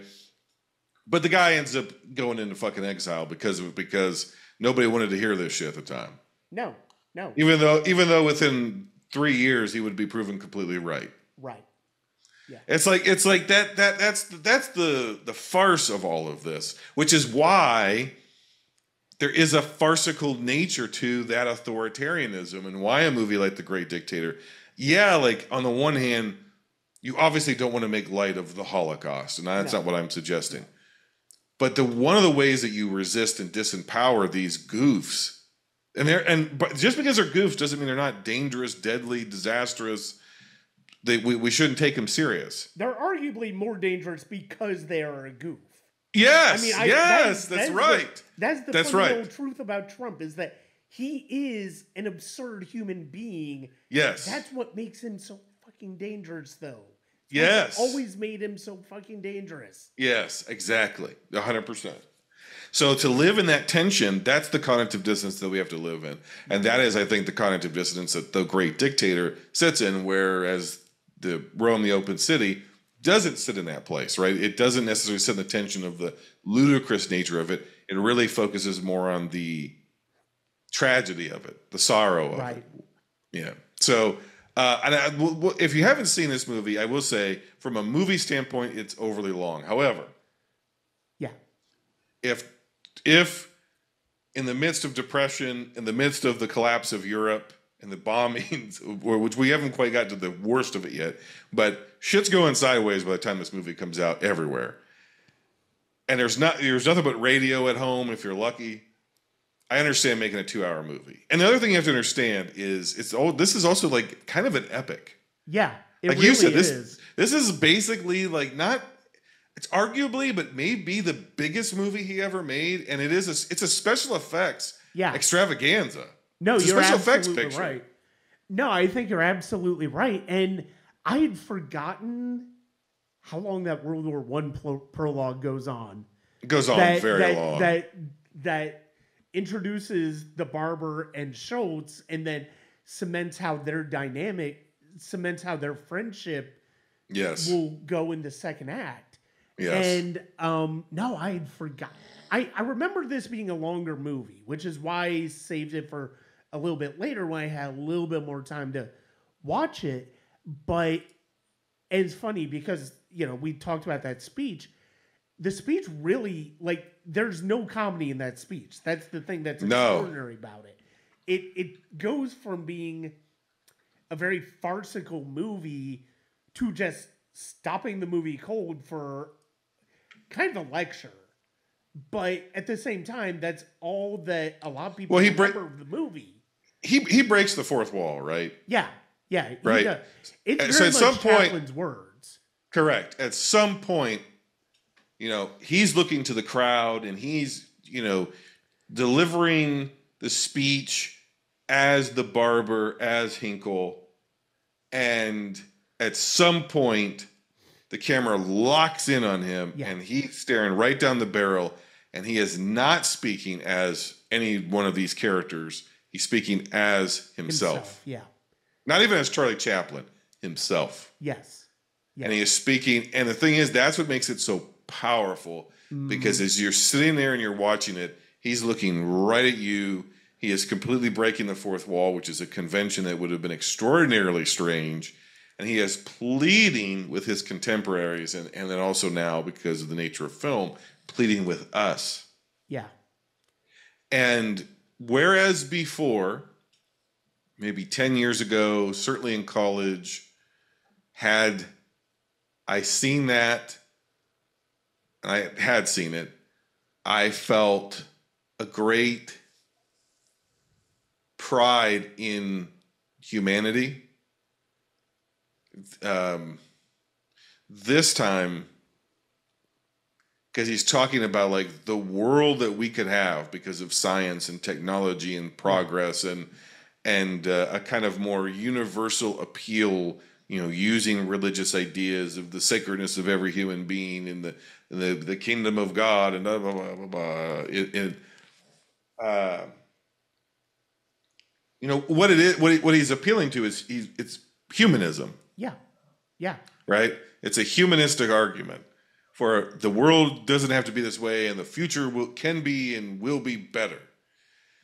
And I actually just felt nothing but tremendous sorrow. Yeah. Because those who fail to learn from history are doomed to repeat it. We have failed to learn from history. We have failed to remember. So I will push back on that to a certain extent. I won't say go for it. I do agree with you that we have, in the sense that we have not learned from history. I think that I think in terms of the larger issues at play, I agree with that. We've learned the surface of history, but not the depth. That's right. That is exactly why we're in the situation we're in now. We never properly reckoned with this country's history of white supremacy. We never reckoned with this history of genocide against the Native peoples of this land. We never reckoned with our own inherent misogyny, with our inherent sexism, with our inherent need to be right. And no, you're 100% correct. And to feel like, yes, it's great to feel like we're making progress, but at the same time, we also have to recognize that progress never happens in a straight line. Yes. It always has ups and downs. And it sometimes goes back in reverse. Unfortunately, is what we're seeing now. Yep. And so, I mean, but yeah, and I mean the thing about that speech is it does, to your point, it ultimately gets down to a humanist perspective of we're all in this together, and a lot of people don't really appreciate that. It's like No, like right? they're so focused on themselves and the people in their lives, they're not focused on other people. And I think, one of the things you said earlier that I didn't respond to earlier is that you and I, like, to your point, we were not born dying the wool liberals. Like, I know No, I was not. no. And I mean, I wrote about it after the election in November, where it's like, no, mine was a process. And it's like, I'm not going to be somebody who thinks that I absolutely will have been on the right side of history at No. other times, because I know to a certain extent I was not that at times. No, Now, right? I think in certain cases I would like to think that I've been, but that doesn't mean that it's truth. No, I mean, I think I was listening to a podcast a couple years ago, and somebody likened it to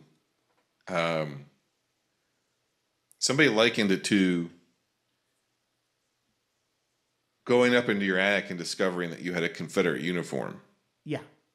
up there, Mm-hmm. and having to reckon with the fact that not only were you on the wrong side, but that you were pretty good at it, Yeah. and that you thought you were on the right side, you thought you were doing right, you thought you were standing up for the right stuff, but you're on the wrong side, and that you helped it. You were Right. complicit, and having to reckon with that. And so without getting too personal, because we want to talk about 2 more movies here, I've had to do over the last 20 years, but especially over the last 15, let's say, maybe a little bit more, I've had to do a lot of reckoning, man. A lot of reckoning, and I continuously have to do it. So I'm not standing on a soapbox, or I try not to. I do stand on a soapbox, but I'm not standing there because I'm some righteous person who has gotten history right and is always on the right side of history. There's an urgency to what I say, to what I post on what's left of social media that I engage in, to how I come across on this podcast and my own. And the urgency is that I'm a fairly intelligent, by all measures, reasonable person who has ethics and values, and genuinely, despite how I portray certain versions of myself on the internet, genuinely care about other human beings. Yeah. And I have been profoundly deceived at different times of my life. Mm-hmm. In my hope, in my beliefs, in my idealism, and all of those good things about me did not prevent me. They did not keep me from being deceived and keep me from being co-opted, keep me from, in some ways, even being radicalized by the wrong side of the culture. Yeah. Yeah. And so if it could happen anywhere in the world, it can happen here. And if it can happen to anybody, it can happen to me. And if it can happen to me, it can happen to anybody. Yeah. So I'm not speaking out of a place of superiority.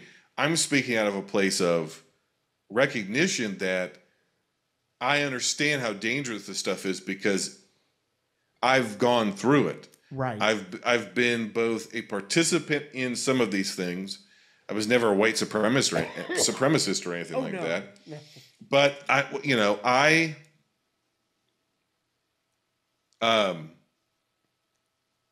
but I've been shaped by some of the insidiousness of these belief systems. Mm-hmm. Just 2 days ago, I was in a building for an event, and I was like, I feel like I've been here before. But I didn't think I had been. I was like, I feel like I've been here before. And it just, something about it looked so familiar. And so I was like Googling, trying to see if I'd ever been in that building before. And there was an event that took place there in 1999, or an event that took place in Cleveland in 1999. And I was trying to track down, did that event happen here? Did it happen in Public Auditorium? Or was it at the CSU Convocation Center, which is now the Wolstein Center for all the Clevelanders out there. And I couldn't find where the event was, but I found the program for the event. And I'll share that program with you, Brian, when we're done with this. And you tell me what it strikes you as. Because it's 3 or 4 teenagers, a couple of them maybe even preteens. It's a recreation of Iwo Jima, the soldiers putting up the flag. Oh, my God. But it's teenagers, and it's not the American flag, it's the Christian flag. And they're in cut-off shirts, like tattered clothes. And it's like the a new revolution is coming. A new army is awakening. Right. Right. So in 1999, I was at a Christian event that was Christian nationalist coded. Yeah. And I did not perceive it whatsoever. And I started to go through and look at all of the militaristic language and militaristic programming and the militaristic, just the entire way that my entire generation, because I'm a little bit younger than you, that are, those of us that had a faith background, that all of that was very weaponized. Yeah. We had martyr drills, where, because of Columbine, where, if somebody came in here right now and put a gun to your head and said, will you deny Christ? Which, by the way, never happened. That's an apocryphal story from Columbine. But they sold millions of books. Her dad sold millions of books. Rachel Scott, off of bullshit. And then 9/11 and all of there was a whole cottage industry of people who toured around churches and Christian schools claiming to have been former members of Al-Qaeda, former radicalized Muslims who had miraculous encounters with Jesus and had converted Christianity, and they had come to America and to the church to warn us of the dangers of Islam. And then that eventually morphed into, Chrislam. Obama wants to, have this globalist religion where he combines Christianity and Islam because he's a secret Muslim. Yeah. And you're like, okay, what does that have to do with it? That's some of the origins of Trump with the birtherism and the Barack Hussein Obama and all that shit. Yeah, Tea Party, all of that. Yes, that's right. It did not start with Trump. It did. No. And to your point earlier, it's not going to end with Trump either. And he's got millions of people who grew up in the evangelical subculture, even tangentially, because I didn't grow up in an evangelical household. It was just, I was a young kid in the 90s, and so there were youth groups around, and you went to youth events, and they came to public schools and did anti-drug PSAs and said, we're having another program after school, come check us out. And then it was trying to convert you for religious service, right? Right. And all that sort of stuff, all those programs, all those initiatives, Acquire the Fire, The Call, everything Ron Luce and Lou Engle, and you may not even know who some of these people are, listener, but like all that stuff, they were filling stadiums, Promise Keepers. They had the call at the mall in D.C. where 100,000, 200,000 kids showed up. Mm-hmm. Like all that stuff that was happening in the 90s where they were filling football stadiums full of people. Right. All that was happening but it was built on the architecture of the philosophy of Christian dominionism, which has now come to fruition in this current administration. So you're talking about like, how did we get here? When you were crying, singing Sonic Flood at a stadium, or Delirious, or you're at the Passion Conference in 1996, or Louis Giglio, or any of these names I throw out there, or Billy Graham for that matter. It was, even if it was a softened version of it, it was all built on Christian reconstruction. And that has its roots in flat out white supremacist, white replacement theory, Nazi philosophy. Mm-hmm. It never went away. It didn't end at World War II. It just went underground. And it became more respectable. It became more palatable.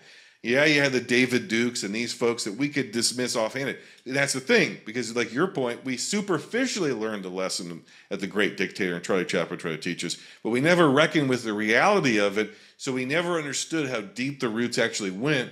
Yeah. And it showed up again in the 90s as What Would Jesus Do bracelets and, Christian pop music. Right. It showed up as commercialism and capitalism, and it was bright and it was colorful and it was fun and it was exciting. And you went on hay rides and you went to amusement parks because you were in youth group. And then when you were sitting there and a lot of the people who were leading those groups, they didn't even know what they were saying. They were just repeating what Christianity in their time had become. Mm-hmm. And what it had become in America is it had been deeply influenced by Francis Schaeffer and all of these deeply philosophical white supremacist thinkers. Yeah. Who intentionally infiltrated the church in America. Yeah. I mean, I remember about a decade ago, Samantha Bee had a show on TBS. Yeah. Yeah. After she left the Daily Show. And, one of the things that she brought up, that was during the 2016 Trump primaries, it's like everybody figured, Ted Cruz is going to be the evangelical guy. Correct. And at that point, the religious right... Well, at that point, though, the religious right largely rejected Trump at first. Yeah, exactly. Yep. That's right. But it ended up being Trump, and she did a segment because the modern conservative Christian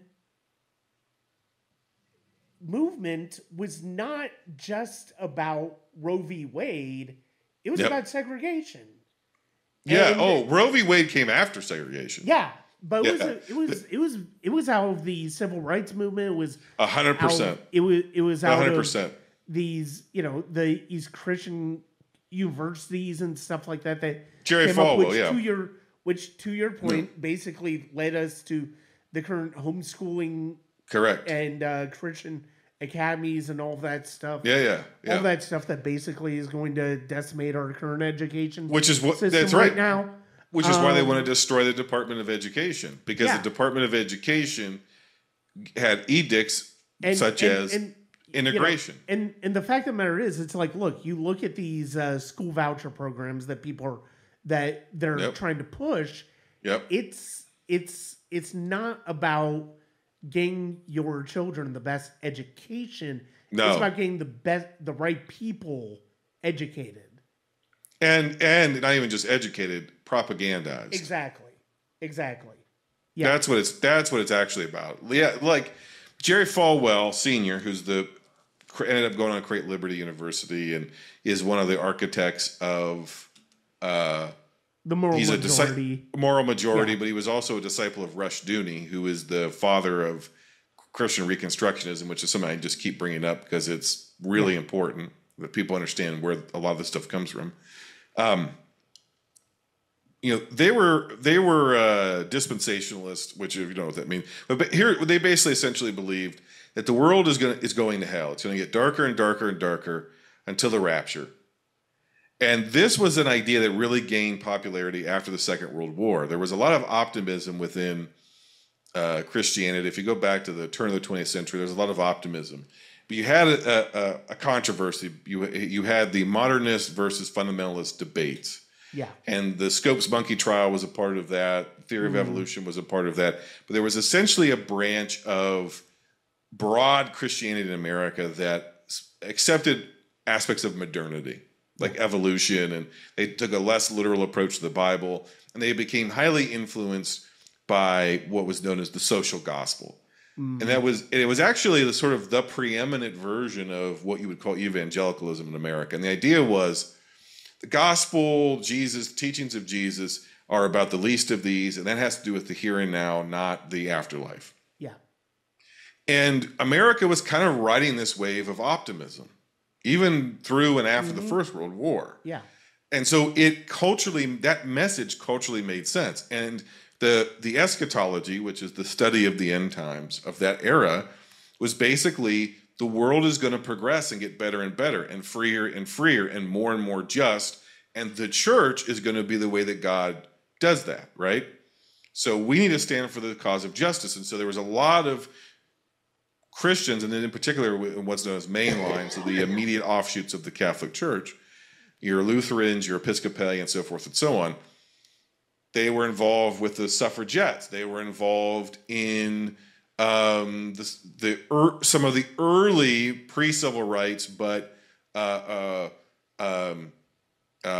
radical Republicans and the abolitionist democracy movement, which is said, like, basically until all people are free, nobody's free. And so, they were advocating for the rights of people of color. They were advocating for the vote. They were advocating for social reforms. They were advocating for labor unions, right?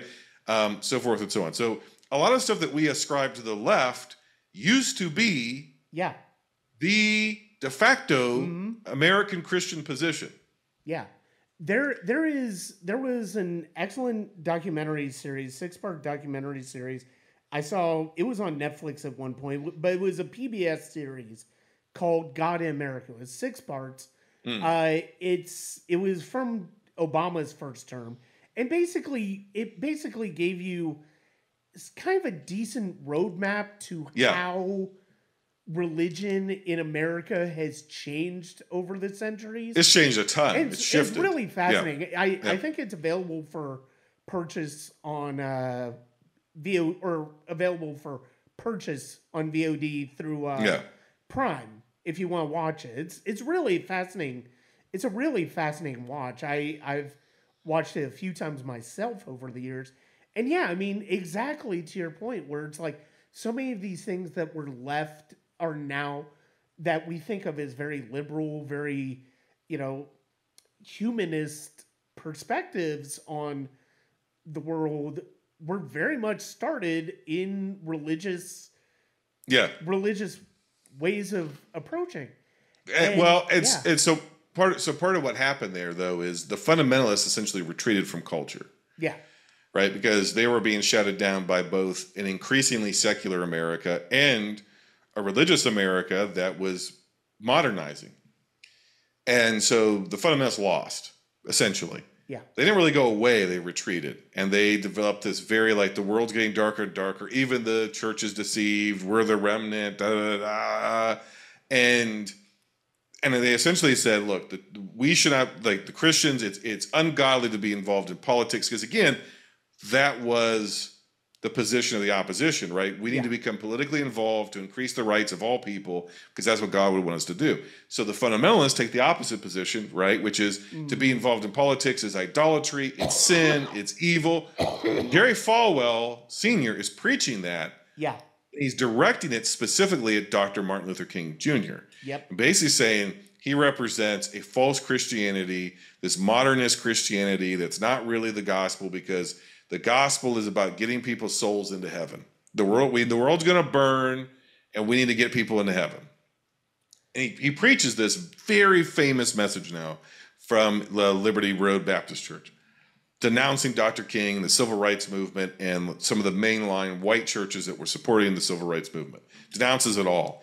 Calls it communist, all the typical, whipping boys, hobby horses. Then the Department of Education says, can't have segregated schools. Mm-hmm. Within 2 weeks of that decree coming down, he gets up in a pulpit and says it's the Christian's duty to be involved in politics, to be in the political sphere. He completely does a 180. The original foundation of what would be the moral majority was started to uphold what they at that time called traditional biblical values. And what they meant by traditional biblical values was segregation. Yeah. The races are not to mix. Miscegenation is not to occur. Mm-hmm. And between him and Bob Jones from Bob Jones University, they fought. They lost, but they found a loophole. And the loophole was, if we create schools that are religious in nature, we are protected under the Constitution because we have the free expression of our religion. So the first Christian schools that were formed in this country at that level, because you had the Ivy League, which were technically were founded as Christian schools. They were seminaries, but the first like Christian replacement schools, if that's what you want to call them, were segregation academies. Yeah. And they were called, many of them, the first one was called Heritage Christian School. Mm-hmm. Heritage. Yeah. Heritage Americans. Yeah. You're talking about white people. Mm-hmm. Right? Yeah. So then eventually what happens is then you get political strategists who get involved who decide, because race is such a divisive issue across the country for white people, that if we could also focus on some other things, because the majority position within evangelicalism, up to and including the 1960s, was that they were pro-choice. Yeah. So if you could get them on guns and abortion and segregation, you could flip the majority of Christians, who also, by the way, voted Democrat, you could flip them to vote Republican. And that's what they did. And it's worked. And now 81% of evangelicals vote. Because to your point, we were never, what should have happened after the war and after the Great Dictator and everything else, is that we as a country should have really deeply reckoned with, how do we make sure this doesn't happen here? And what inside of us in our nation makes us vulnerable to these impulses? Yeah. But that would have required us to take a very, very, very hard look at white supremacy.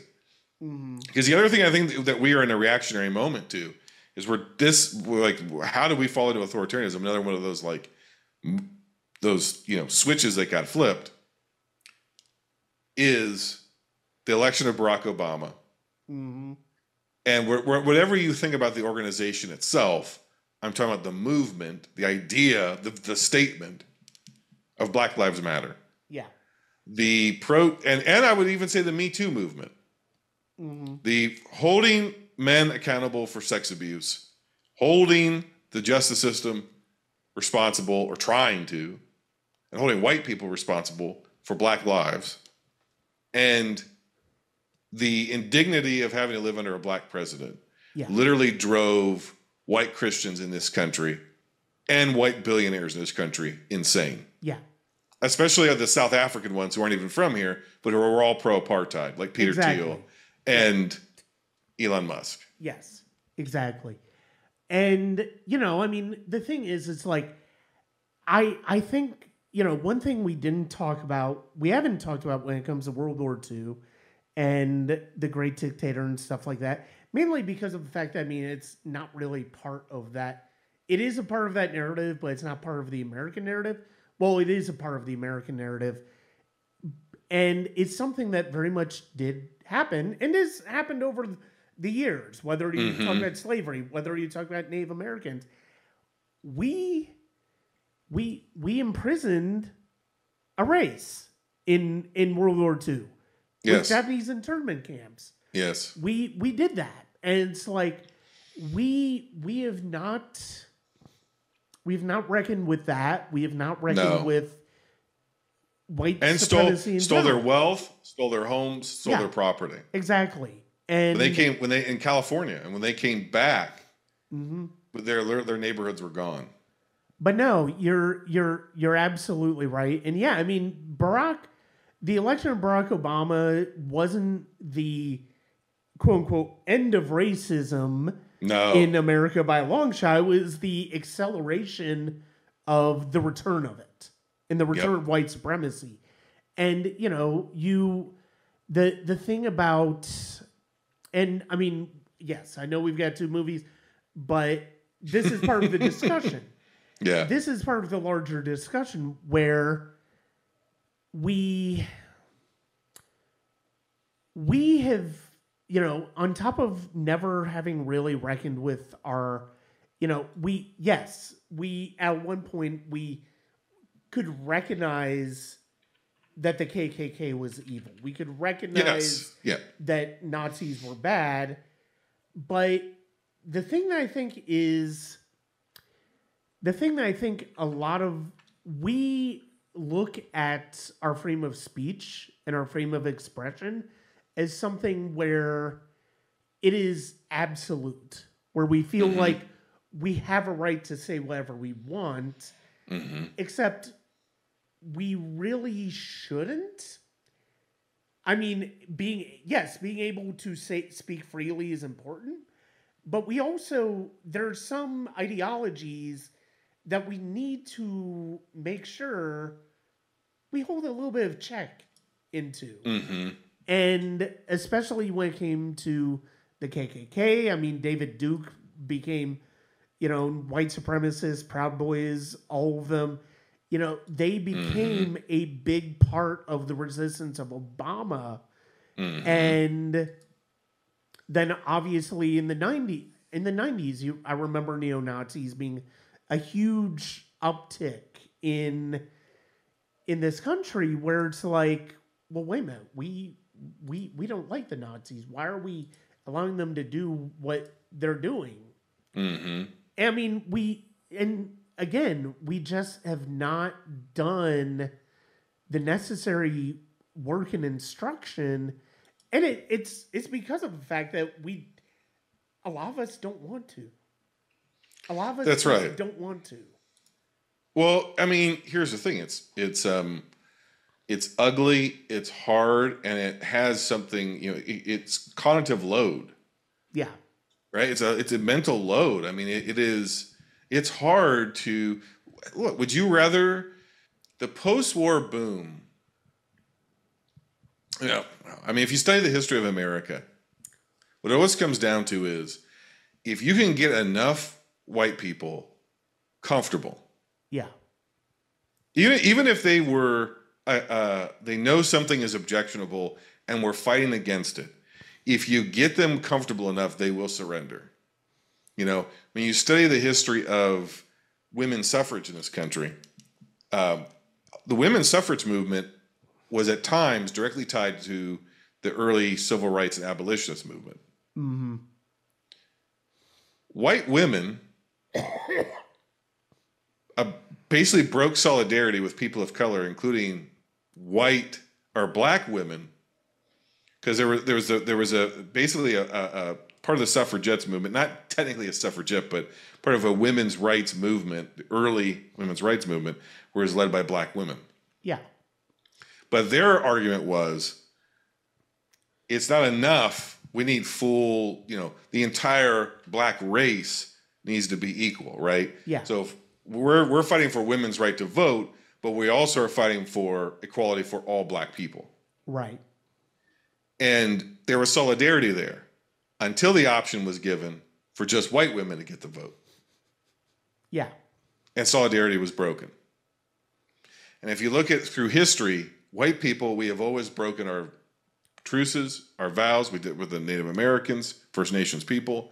Reparations, most people don't even know this, actually did occur after the Civil War. We gave acreage and mules. It wasn't 40 acres and a mule. It was up to 40 acres and a mule, depending on different conditions. But we gave acreage, we gave money, we paid reparations, and we took it away. Yeah. After about 4 years.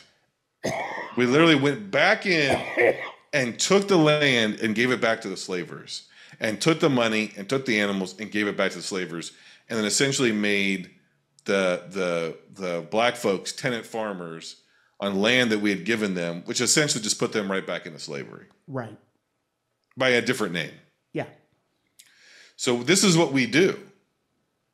And so what happened was white people prospered like never before after the war. Mm-hmm. You had really, for the first time in American history, an actual middle class, a true blue middle class. You also had the peak in the 1950s of consumerism in America. Yeah. Buy appliances, buy conveniences, comfort, blah, blah, blah, blah. Because there was so much money flowing in for white people. And what happens? You have white flight. You have people, they take off from urban centers. We have the creation of the suburbs. We have all this luxury that previous generations had never had before, comfort. Everybody's got automobiles and color televisions and all this shit. And we just tuned the fuck out. Yeah. Of the suffering of the world and the dangers of what was in our gut as a country. And then by the time you get to Reagan, you have absolute, unadulterated, conspicuous consumption because he deregulates banks. He allows the average you and me to go get credit cards with essentially no limits. And people start, that's where you get mall culture and the consumption culture and the frenzy of spending. Yeah. And you get the propaganda of so-called welfare queens. As he's gutting the labor unions, as he's gutting workers' rights, as he's deregulating banks, as he's deregulating the housing industry, as he is destabilizing the economy, he's telling you the people you got to worry about are black women. Yeah. And that was a very convenient piece of propaganda because we never dealt with the heart of racism in the country. Courtesy of Lee Atwater, who Correct. is one of the most deplorable political individuals ever. He passed away in the early 90s, but he really did, like, there are things that he said that are just absolutely horrific. But there's always people like him or a Roy Cohen, a.k.a. Trump's mentor, who led the McCarthy hearings so that anytime anybody tried to speak up for labor or for civil rights, they were labeled as a communist and blacklisted. Yeah, yeah. Right? So anytime the people have arisen or any kind of conscious awareness has arisen up, there have always been these political operatives, these Roy Cohens, these Steve Bannons, these Elon Musk, these Barry Goldwaters, name it. Yeah. Who have tapped into the original sin of this country, which is white supremacy. And as long as you can convince the lowest white man that he's better than the highest black man, you can pick his pockets. Yeah, exactly. And we cannot do better as a society. And this is, of course, has been the argument of people like Dr. King, which is like, hey, white people, you're not even going to be able to do better for yourselves until you reckon with this. Exactly. And we have never wanted to do it because there's always been a convenient wave of concessions where the industrialist, the wealthy class of this country goes, okay, we'll let you have your unions, just not the blacks. And we said, okay, we'll let you have weekends, but not black folks.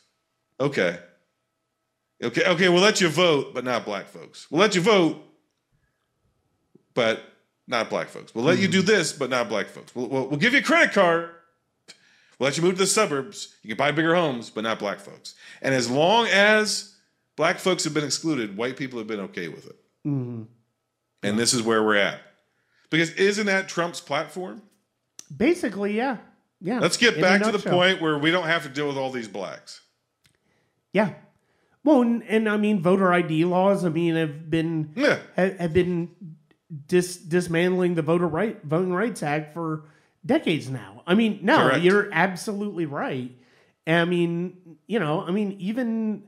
But we're still having the debate on social media of, well, is Trump racist? I don't think he's racist. He's not racist because of who he has in his cabinet. We're now just happens to have black people and minorities in his cabinet. No, he doesn't have any in his cabinet. He didn't let him any of it this time in the position. He had black people in his campaign. But I mean, you're talking about like Kash Patel. Oh yeah, He's a person of color, sort of. Yeah. But I mean, they're what do they all have in common? They're all fascists. They all are subservient to Trump. Yes, that's what they have in common. That's why he's fine with them because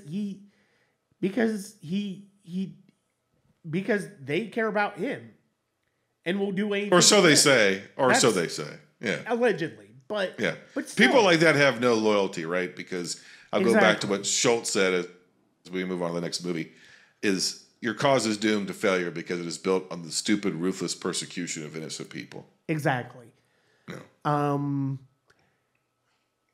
We've been talking a lot in this segment of the discussion on the populace, on the aftermath of war, and that is a good segue to our next film. It is from 1945. It is Rome Open City, directed by Roberto Rossellini. Rossellini was one of the original Italian neorealist filmmakers. He and what the neorealists are. We discussed a couple of years ago with my friend Phil Faso. We talked about Vittorio De Sica and The Bicycle Thief, Umberto D.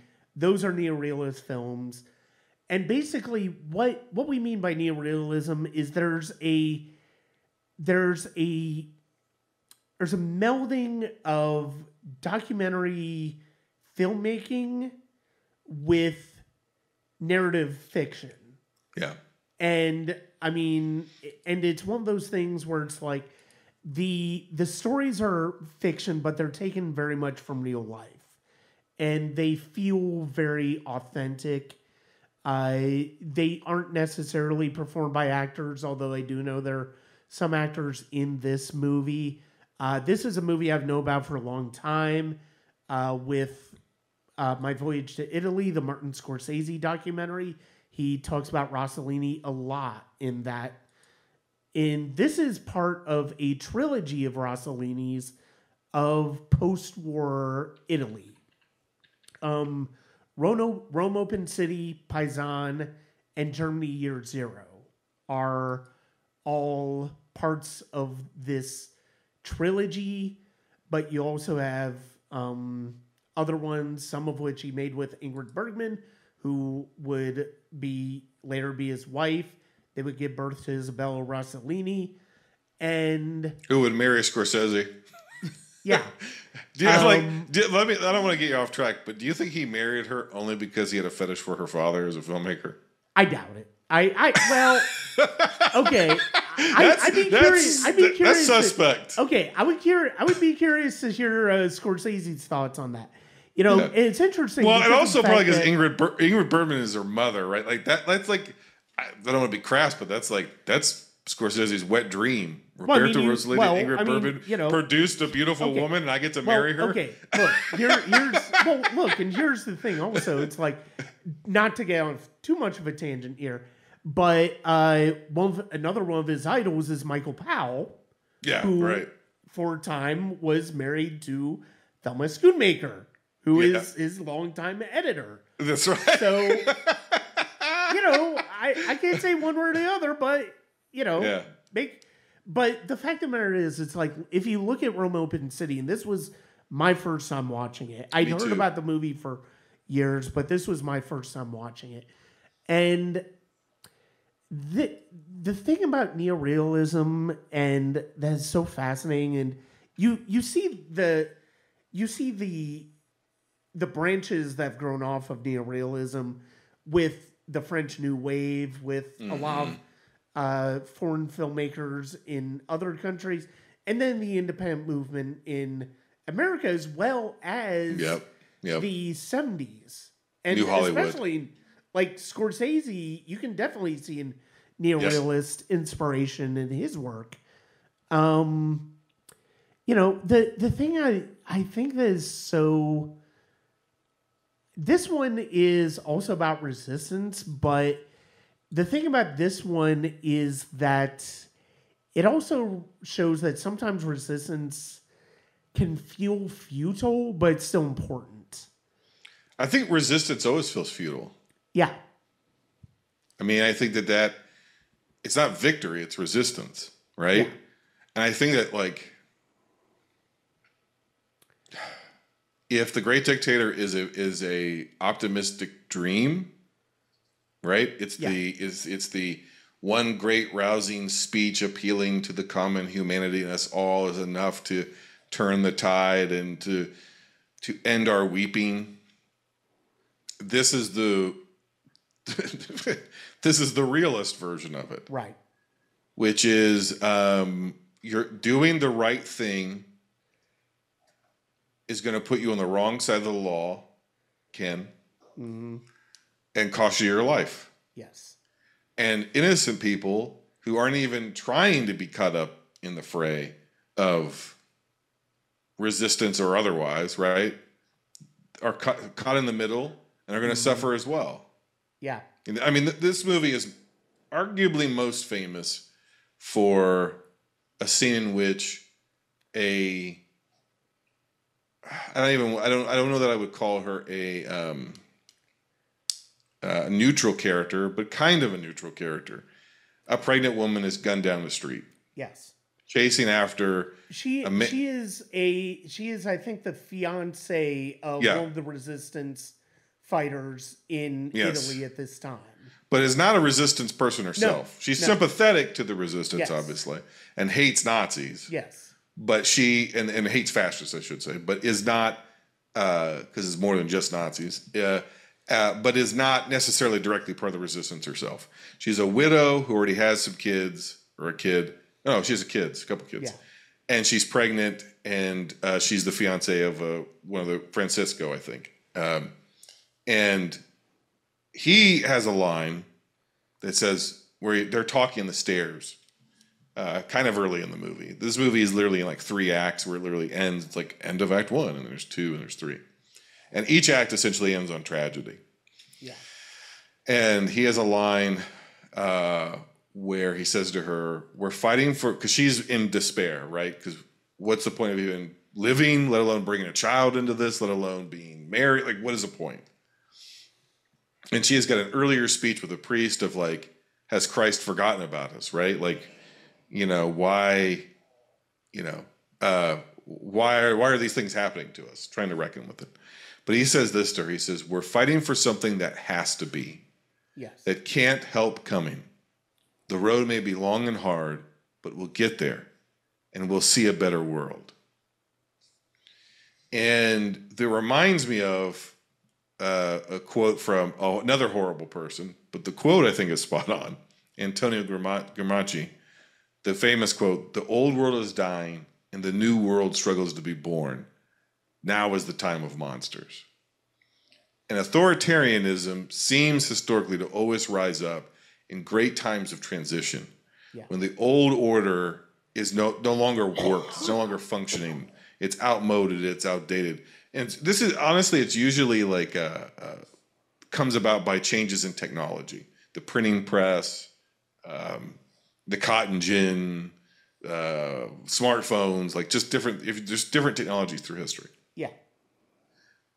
It typically destabilizes society, reorders economies, therefore reorders nation states and who's in power, and people start to rise and fall, and the old order starts to crumble, and they try to cling to power, and authoritarianism rises up, in war and all this sort of stuff, and populism, and they appeal to people's fear and panic over the old world dying and a new world struggling to be born.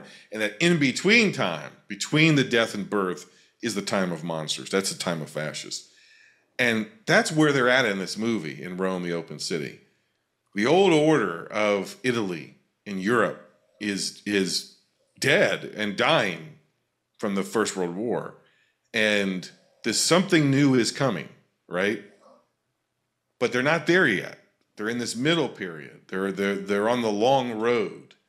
And in the midst of it, they while they're having to scrounge for ration booklets to be able to get shoe leather soup at a little trattoria just to try to maintain a semblance of civilization. Right. There's betrayals, and there's like, this movie is rough, man. It is. It's a fantastic movie. Yeah. I would recommend this even above The Great Dictator. I think The Great Dictator has some really funny moments, and obviously there's a rousing speech at the end.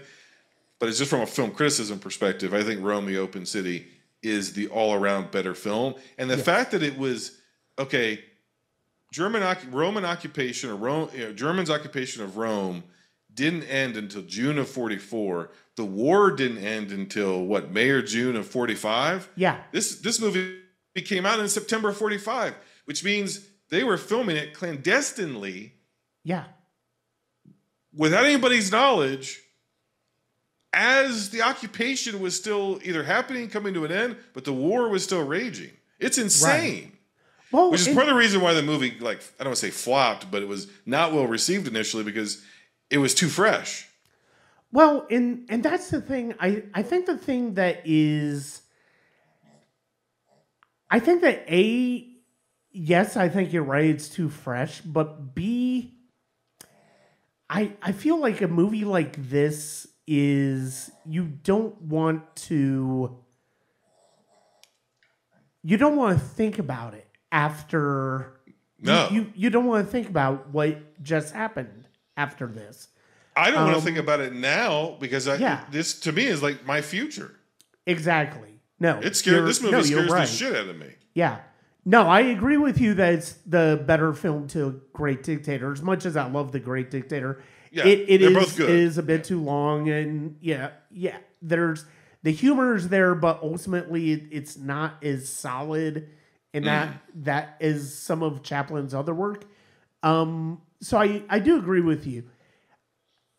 But the thing that I think, one of the things that Scorsese talks about when he talks about neorealism is that the filmmakers like Rossellini, the filmmakers like De Sica, they didn't make these movies from the same place as a lot of American filmmakers make movies. Right. They didn't make these movies from a sense of we want to tell an engaging story. We want to tell an engaging story that, entertains people.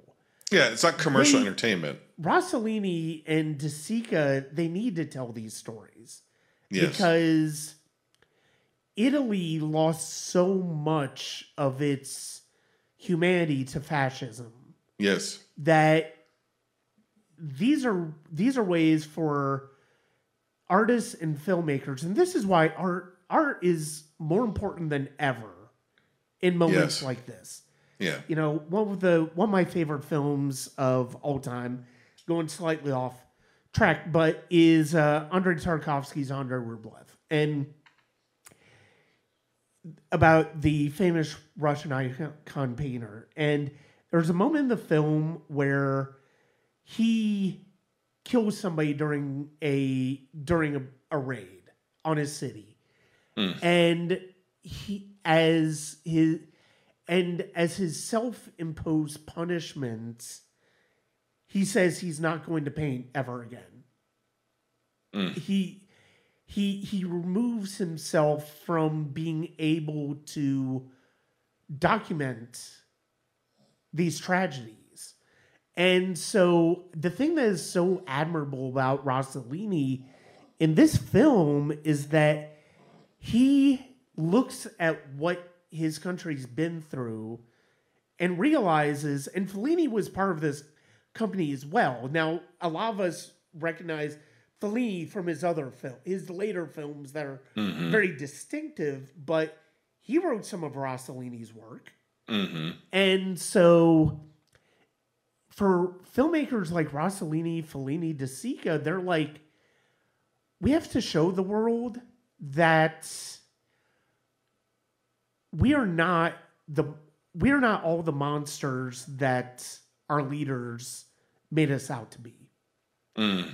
And it's from that impetus that something like Rome Open City comes out. And that's why it's such a superior film. That's a big part of why it's such a superior film to Great Dictator.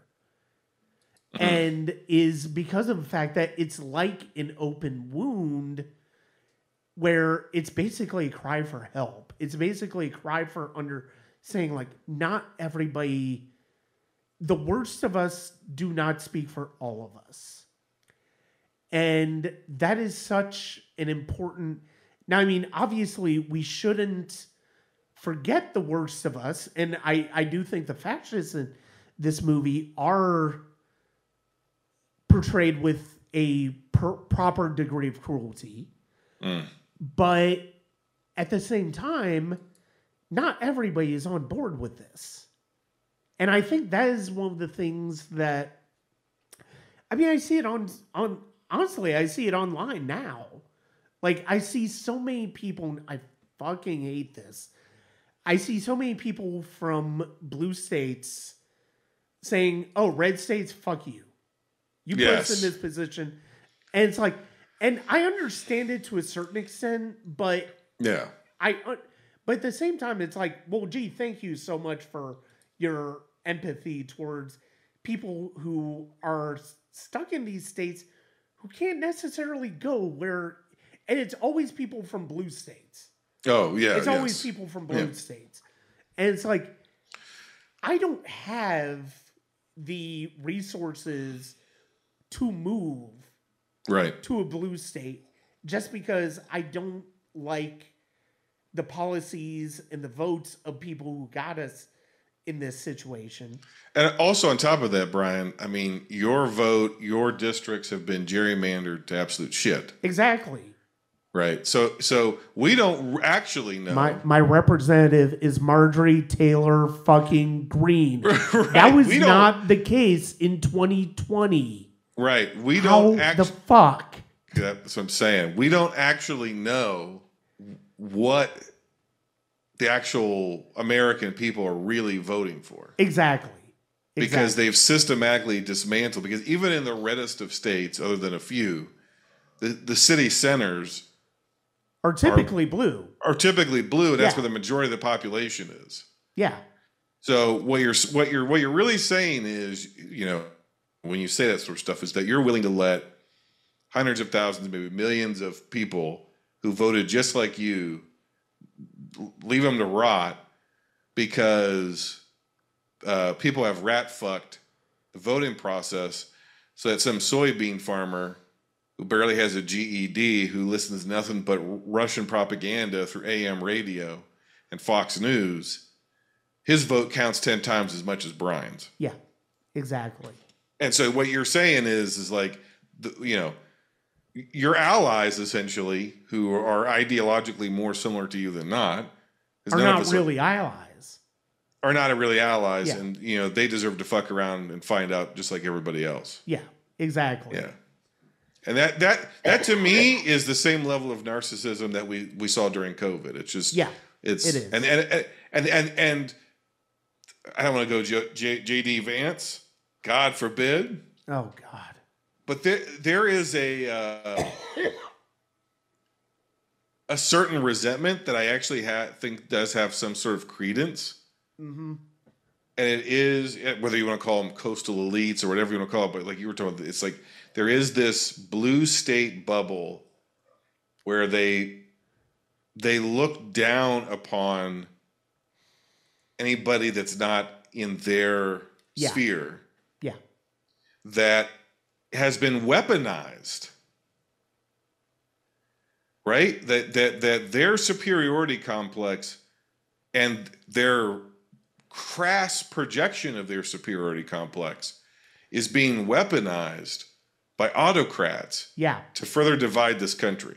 In a way, they're very much as susceptible to right-wing propaganda as well. Yes. Well, I mean, just we were talking about the but just in a very different way. Oh, 100%. They're a tool in the machine, right? Because these guys know they can flood the zone with shit, and that these guys are going to get up in arms, the side over here, and they're going to go hysterical, and that hysterical response is going to inoculate the moderate base of this country, and go, both sides are crazy. So what's the point of even voting? Because the real truth is the majority of this country doesn't fucking vote. No. So there's a third of us who are now considered the left, and there's a third of us that are now considered the right, and the other third doesn't vote. And I'm not even sure it divides that evenly. I think it's like 70% doesn't vote, and then there's 15% of us that vote blue, right? 15% of us that vote red. And the 15% that votes red is fucking gerrymandered to shit. So they take some of our votes to ensure that they win. Yeah. That's it. So the vast majority of people who don't vote are so disenfranchised from both of the 15% that they're not even paying attention. And having people be like, well, you know, these dumb hicks and blah blah blah. That sort of shit ain't helping. No, it's not. No, unless we forget the anti-vax movement started on the left. Thank you. No, you're absolutely right. I mean, case in point, RFK was largely seen on the left for a long time. Yeah. I mean, no, you're absolutely right. I mean, yeah, I don't know I don't know at, what her politics are now, but 20 years ago, if you asked Jenny McCarthy if she was pro-choice, she would have said yes, and she did more damage to to vaccines than any human being. Oh yeah, absolutely. No, You know, I mean, I've said it. It's like there was a time where I bought into that crap. Yeah. I mean, I'm long past it now because the scientific evidence against it is overwhelming. Yeah. But I mean, how many people on the left are into astrology and crystals and sound baths and all kind of pseudoscience there is bullshit? A lot of, no, I mean, there is a lot of truth to the boomerang theory where it's like the further left you get, you eventually go to the right. Oh, 100%. I mean, you definitely see that. I mean, there's a lot in a lot of different ways. So. Yeah. No. And so I think a movie like, Rome, the Open City, like to your point, I think it does something to say, I just like keep coming back to this and it feels inevitable. And that's what is so disgusting. I wish we could learn without the inevitable conclusion to this. And it's that there's going to be such a tremendous loss of life. Yeah. And tremendous suffering. Mm-hmm. And tremendous suffering of people, the elderly, the disabled, who are not two guys yapping in a podcast for 4 hours about politics and movies. They're just living their life. Yeah. They're just trying to pay their bills. They just want to get through. They just want their medicine. Yeah. Right? And they live in red states. They live in blue states. They don't vote. They've voted for Republicans. They've voted for Democrats. They've split the ticket. They're not all that informed. They don't really pay attention. They're not Nazis. They're not neo-fascists. They don't know who the fuck Curtis Yarvin is. They don't know anything that we're talking about. They just want to have electricity to watch The Big Bang Theory and live their fucking life. And those people are going to suffer by the millions. Yeah. And it's not just it's going to have ripple effects from here to Canada. And you're going to have, and you already do, you see the rise of anti-American, not just for our government, but for us as a people. Yeah. In Canada, of all places. And so we have these allies, we have these people, and I live on the fucking border. Yeah. And this is now could be a war zone. I share, we international waters is in Lake Erie. Yeah. People don't think about that, but the Great Lakes, they have half of it, we have half of it. Yeah. There's going to be fucking naval battles in the Great Lakes, for God's sakes. What are we going to do? We're going to shed each other's blood? It's going to come to that. What are we going to do? On the one hand, I mean, maybe it takes out Cleveland Huntington Bank Stadium and just makes it easier for the Browns to move to Brook Park. To Brook Park. Yeah, Jimmy Haslam will finally be able to move to Brook Park. Yeah, exactly. $1 billion of public subsidized, even as the school system falls apart. Yeah, exactly. That's another billionaire who needs to go. Oh God. But yeah, so it's like what this movie is partly trying to get at is what you were talking about, which is like even in the midst of like utter darkness and the bleakest of like. This isn't as bleak because this isn't happening in a concentration camp, but this is pretty bleak. Yeah. The majority of people are just going to get caught in the fray. Yeah. And it's like, this movie doesn't end on an uplifting note. No, it's by far the bleakest of the bunch. I mean, it really is. But I think it's important that I'm glad we.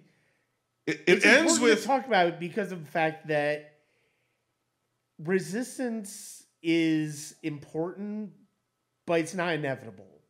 It's not always inevitable. Not for everybody. Not inevitable, and its victory is not inevitable. Yeah. There's resistance here. There's one of the main who ends up kind of becoming the main character because as these acts of the film progress, more and more people die. Or are sidelined or tortured or whatever, is this Catholic priest. And they eventually get to the point where they're like, this man's a communist and an atheist because they're trying to get him to turn on somebody and tell him what he knows about the guy and what the guy knows and da da da da da. Because he's helped deliver messages back and forth. Yeah, that's right.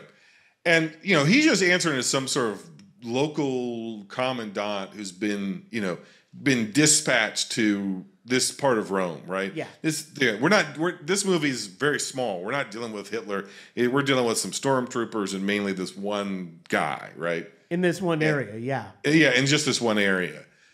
And he's like, well, you're a man of the church. You're a Christian. How can you support this atheist? This probably he hates God and all this stuff. And he's like, anybody who basically tries to fight for justice, as I see, is in the humanity I see as being on the side of God, and refuses to sell them out. Mm. And the movie ends with that priest, and this is where it gets real bleak. Yeah, because I don't want to go through. There's too many characters to go through it all, but there's a character who is a German officer who basically drinks too much and does drugs and loves to have sex with local women. And it's just like, doesn't believe in any of this. He's disillusioned with Germany, Nazism, nationalism, all of it, right? And he's like, what is the point of this? He even says it to his superior officer, like, this is pointless. Yeah. Right? What we're doing here is pointless. Him knowing that it's pointless, him knowing that they are not the superior race, because he has that, we're the superior race, right?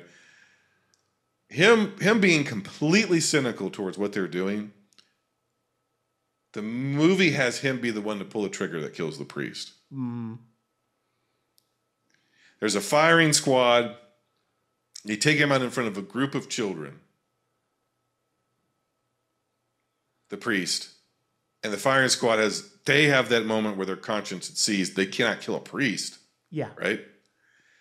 And the guy who was just bitching about how pointless this all is the one who very callously just walks up and shoots him in the back of the head. Mm-hmm. Right? And these kids who are like junior members of the resistance kind of a thing. Yeah. Are whistling for the priest. He's smiling back at them. And those children watch this priest, get his brains blown out in front of them. And just hopelessly walk off. Mm-hmm. And that's basically the end of the movie. Yeah. And we've watched a pregnant woman die. We've watched hopeful resistance fighters die. And like, here's where I'm getting at with this, Brian. Real life and its depictions in film, neorealism, is not Star Wars. No. There is no Luke Skywalker who's going to blow up Death Star. No. There's a lot of Luke Skywalkers and Han Solos who are going to get a bullet in the back of their head from a gun held by a guy who doesn't even believe in what he's doing. Yeah. But he's just, quote, following orders. Right. Just following orders. I don't believe in the ideology. I don't believe we're the master race. I think this whole thing is stupid and a waste of time. And any minute I'm not having to kill somebody, I'm going to be drunk and high because I can't fucking deal with it. Yeah. But I got to follow orders. I'm just following orders. Mm-hmm. That is the actual nefarious nature of fascism. Fascism just looks like a bunch of people in bureaucracy following orders. Yeah.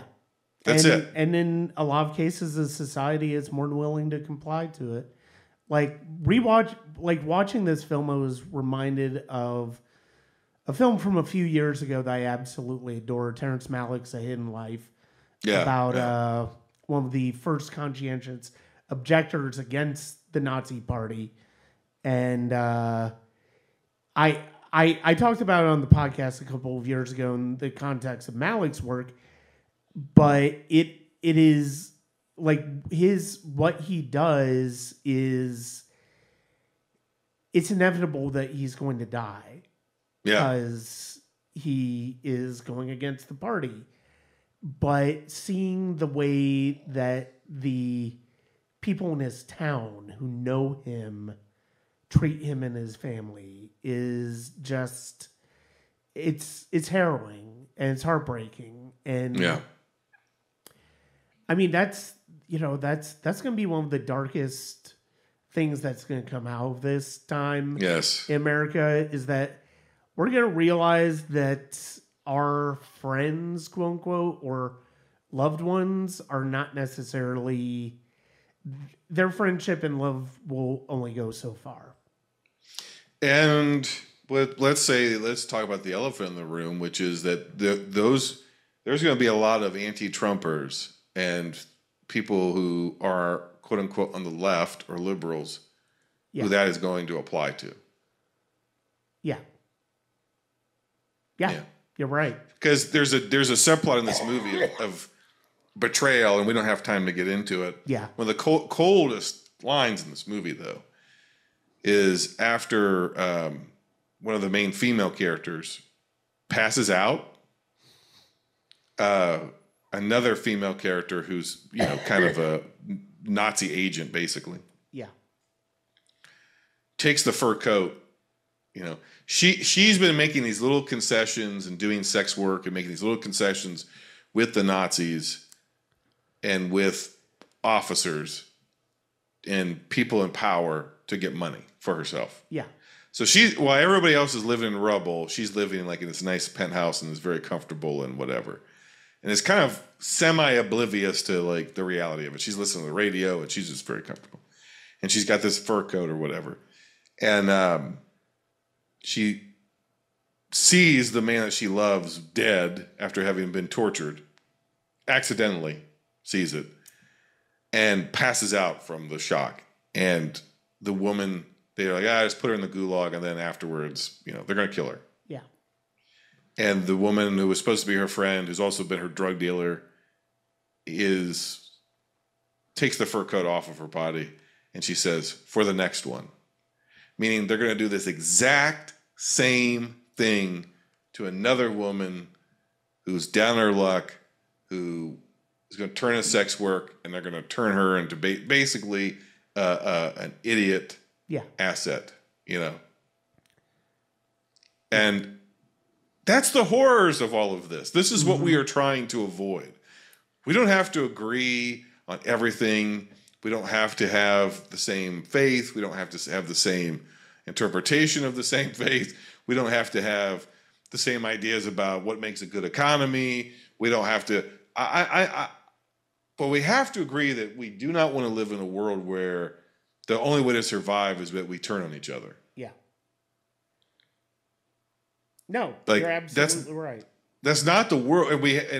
And to anybody that's made it this far into this podcast, I would beg and plead that everybody take some time in these days to make moral decisions, to really sit with this and think about whose blood do you want on your hands? Right. The answer should be no one's. Exactly. And we should all want peace. Yes. And we are not on the path of peace. We are on the path of horrors. We are on the path of, that is this other Latin maxim, finem respis, which is consider the ends, right? Resist the beginnings, consider the ends. That was the warning. That was the advice that came from what was left of the educated class in Nazi Germany who failed to resist, who were never Nazis, but who failed to successfully resist against the emerging autocracy. They said, principis obsta, resist the beginnings, finem respis, consider the ends. That's history's prescription. That's their declaration to us in this moment. We have got to resist these beginnings, and we have to consider the ends. Yeah. People are going to die because of this. Like, this isn't Brian and I spouting off on Twitter. This is real life. People are going to die in this country and around the world because of these decisions. Yeah. And they're going to die eminently, and they're going to die by the millions. Mm-hmm. And, I mean, to your point, this is a big part of why I got away from Twitter. Yeah. This is a big part of why I got away from Twitter last year. Like, I saw so many And I understand it to a certain extent because it's such a volatile subject. Yeah. I saw so many people on the left cannibalizing themselves Yes. over Israel and Gaza Oh my God. that it's like It honestly, we're not doing anything to. I understand ideological differences about yes, it yes, because it ultimately is a very complicated. Regardless of how you feel about it, is a very complicated nature of it. But it's like we can't turn on each other when we've got that in our midst. yes, That exactly being right. Trump. Yes, And that has so much of the like. I just couldn't take the vitriol anymore. I mean, I'm not saying I'm not saying it's necessarily better on Threads or Blue Sky or anywhere, but at least it didn't feel. It didn't feel like everybody forgot their humanity. yeah, Or their collective humanity. and let's be honest, it was also used as a wedge issue by Russia Yeah. and bots to divide. I mean, look, we could talk about this forever, but we eventually got to end this podcast. Yeah. And we still got to talk about Footloose. The reality is like, there's a psychological difference between people who, it's not a superiority thing. It's just literally a psychological difference between people who are more left leaning versus people who are more right leaning, regardless of what that looks like at different times. Yeah. And that is that people who are more right leaning tend to have an authority driven sense of morality. They tend to be hierarchical thinkers. They have what's known as vertical morality, which means what is moral it comes from the top down. Yeah. So if somebody is in power, that power is whoever's on top has legitimate authority, and it should be followed, right? Right. And people on the left, people who tend to lean left, tend to have what's known as horizontal morality, which can kind of almost become a kind of utilitarianism, and that can be bad too in its own regard. But it's basically like morality is defined by the consequences of how it affects other people, right? So it doesn't matter what the top down says if it is bad for the people around me, right? Yeah. The problem with that kind of a thing is it's much easier to coalesce a group of people under a single authority. Right. Because you can gather them up into you're not creating a coalition, you're creating a silo. Yeah. Yeah. Which can very quickly become an echo chamber, which can very quickly become like authority-driven morality can very quickly become authoritarianism, right? Yeah. And when you have so many disparate people on the left who have to come together, what that then becomes, and if our morality and our worldview is shaped by, how things affect people, then what you end up with is like these very stringent purity tests. Yep. Right? Yep. Because you have somebody who's going, well, how does this affect me? And another part, well, how does this affect this group of people? How does it affect that group of people? And the truth is, in our world, you're never going to find a perfect solution in which everybody is going to get everything that they want and think is fair and think is right. Yeah. Right? And that's the thing that we have to contend with on the left. And unfortunately, because white people, to go back to that point, have been very bad at solidarity. There's also not trust. So that when certain white people on the left speak up and go, well, hey, man, not everybody's going to be able to get everything. The way that that's heard, and probably rightfully so, is y'all ain't getting anything. We want your votes, but we're not going to do anything for you. Yeah. Right? Yeah. No, you're absolutely right. Because that's historically been the case. Yeah. And so I think the struggle that the left has, which I don't know how to, is that you have to deal with somebody who's effectively center left, also with somebody who is completely theoretically an anarchist, right? And it's like those two people actually don't have anything in common other than the fact that they're not Republicans, right? Yeah. But those two people, you couldn't even put them in a room with each other because they'd be at each other's throats. Mm-hmm. So how do you build a coalition, a cohesive unit that moves in sync with itself when we don't even believe the same things at all? Yeah. Right?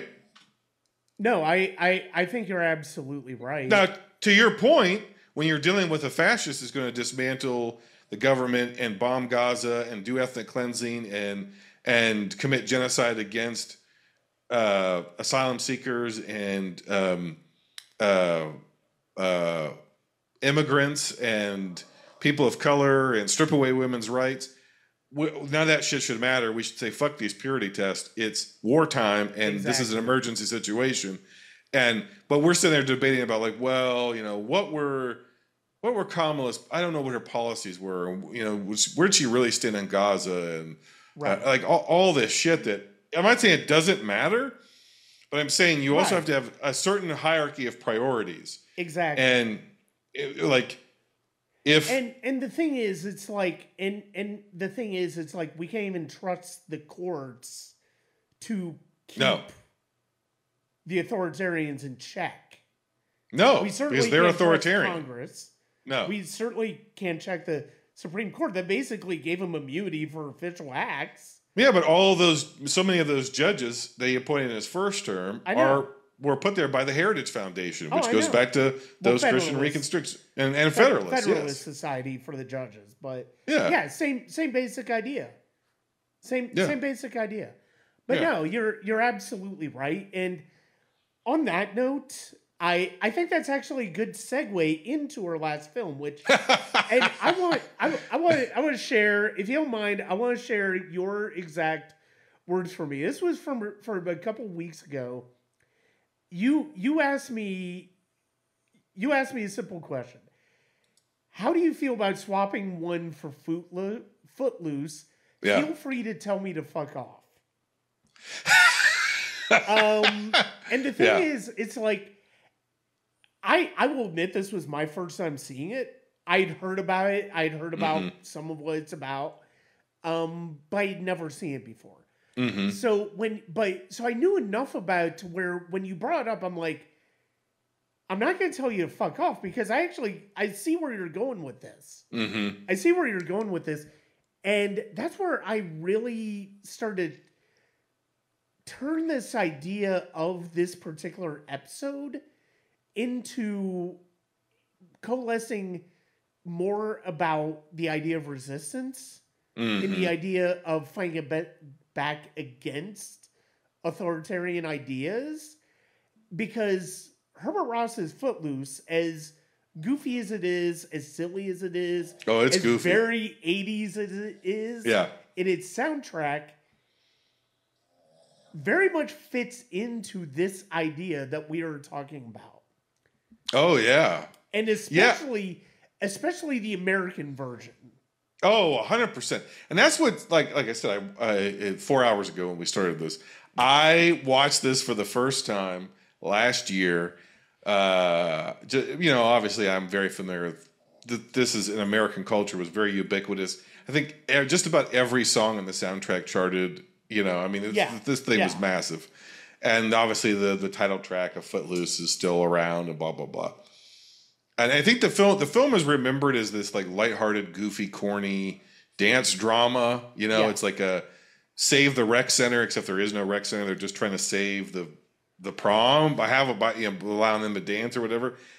But it is that, but it's also a story about religious authoritarianism, moral panic, and resistance to theocratic control. Yeah. Which are all themes that obviously, and censorship, which are all themes that and populism, right? Yeah. Like to the point where, Reverend Shaw is so successful of spreading his fear through this gauze of righteousness Yeah. that he loses control of the mob. Right. So where they go to a point where he wasn't intending for them to be burning books. Yeah. He wasn't intending for them to be like breaking into a public library and terrorizing people. Yeah. He's appalled at that. Mm-hmm. But it's his fault. Right. He's the cause of it. And I actually think this movie is a fairly good microcosm of what American fascism and culture is. Yeah. You know, I mean, we get like the coach who tries to set up Ren by like planting drugs on him. Right. We get the empowered bullies who essentially function like the stormtroopers in Rome, the Open City, or in The Great Dictator. We get the backlash against authoritarianism and fascism, which is rebellion and recklessness through the daughter, right? Yeah. Where she's just like, fuck it. What's the point of even living? Like, you know, if you know, you're censoring music, and I'm going to do all the things you tell me I can't do, which is the natural human reaction, is rebellion. Yeah. And you have the hysteria of the masses of, you know, they don't even know what Slaughterhouse-Five is, but just literally just the name of it. Oh, who could like such a book like that? Because there's the word slaughterhouse in it. Right. And I think that like John Lithgow's character, who is the best character in this movie, by far, he's the most well drawn. To the point that like we'll get to Ren, but Ren is almost not even really a person. It's really odd what they do with him. He's an archetype. It's ostensibly Kevin Bacon's movie, but Ren isn't given a lot. He's not even a crusader. He's just kind of a guy who wants to dance. He's the rebellious city kid. Yeah. In a town that he just doesn't understand, doesn't recognize the values of, and all this stuff. And yeah, I mean, he's nominally the figurehead for this rebellion, but ultimately, yeah, you're right. I mean, he's just the one who pushes them in this direction without actually really, you know. Now, I mean, he does have the moment in the city council meeting where that's as close as you get, Reverend Moore, with the Bible passages. But yeah, you're right. That is the best. That is the closest thing you get. And you are right about Reverend Moore. And Lithgow is funny because of the fact that I just watched Footloose this morning for this episode, and Meredith and I have been watching Dexter. Oh my god! Last week, and we just got through with the Trinity season. Oh my god! With Lithgow, and oh my god, Lithgow is one of my all-time favorites. He's just so versatile and just so great in everything he does. And no, he's fantastic in this. And you know what is great about the choice the screenplay makes, especially in the 80s. It would have been so easy to make him, and the way the movie opens, you almost think he's going to be a Jerry Falwell type, right? Yeah, yeah. This sort of disingenuous, moral panic crusader, a James Dobson, you know, the gays are coming to get us, the rock and roll is satanic, and he's on that. He preaches those points, but very quickly into the movie, it humanizes him.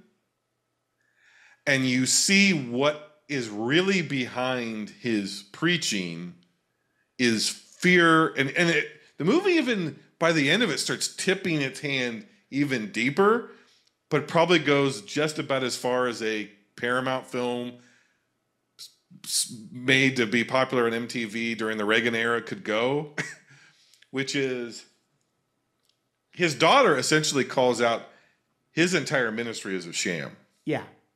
That it's performance, it's show business.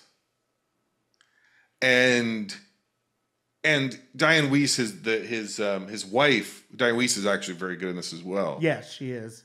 Given not a ton to do, but she gets a couple of pivotal moments.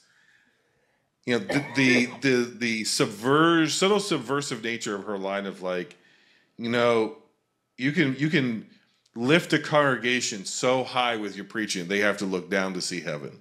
Yeah. Right? There's some subversiveness there, right? Oh yeah, very much so.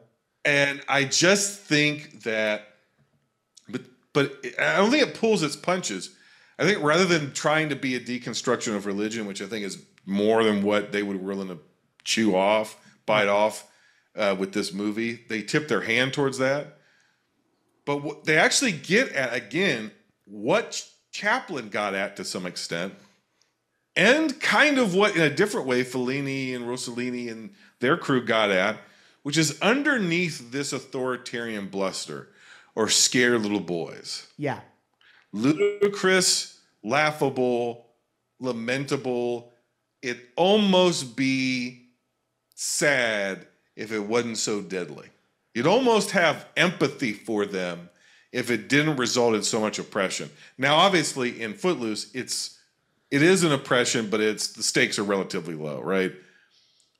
And we end up actually, I think to some degree, kind of feeling sympathy while never siding with Shaw. Yeah. We understand where the Reverend Moore's coming from, because what's motivating him is he's grasping for control because he gave his son autonomy. Yeah.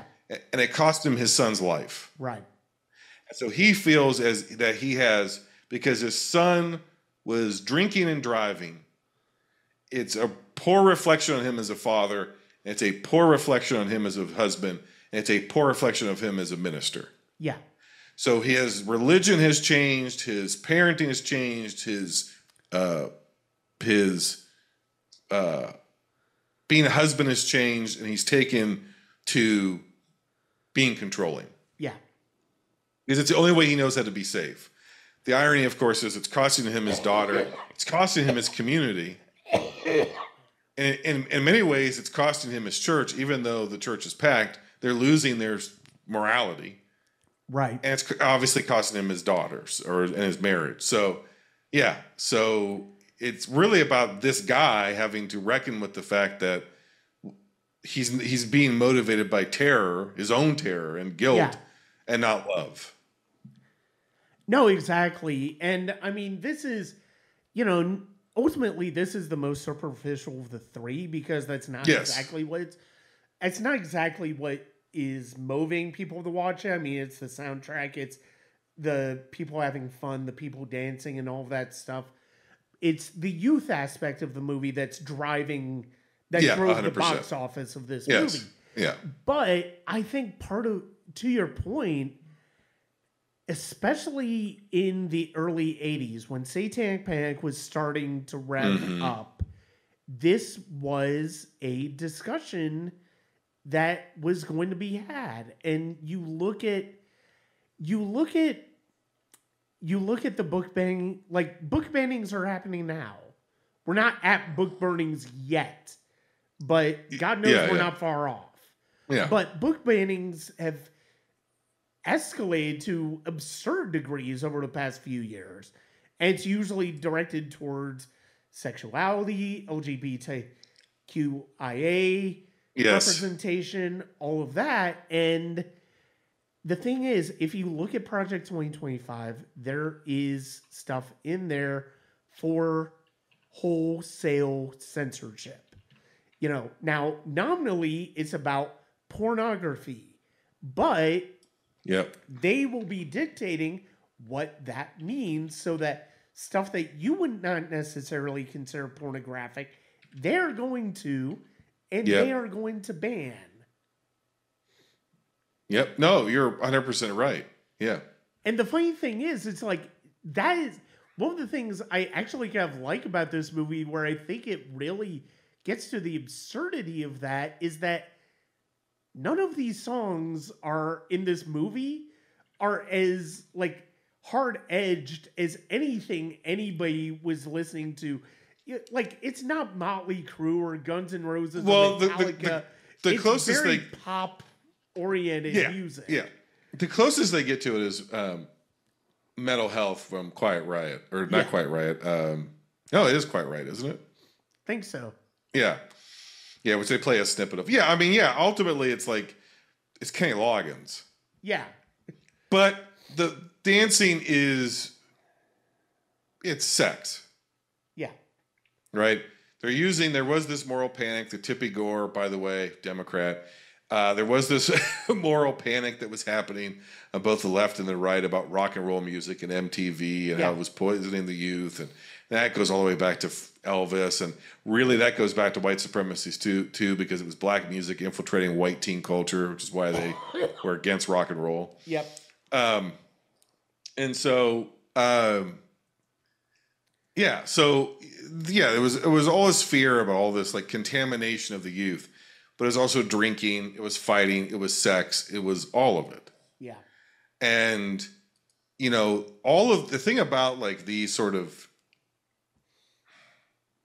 fascism works because some of the fears that it brings up, some of its concerns, if that's the word that you want to use, are legitimate. Right. Right? Yeah. No, like, you're absolutely right. Like the dissolution of the social fabric is a problem. Yeah. The UK is facing it, we're facing it. It's a real problem. It's like you've brought it up many times, like a lot of the things that we're facing now are because of that disillusion of monoculture and social cohesion. The answer to that is not the end of pluralism.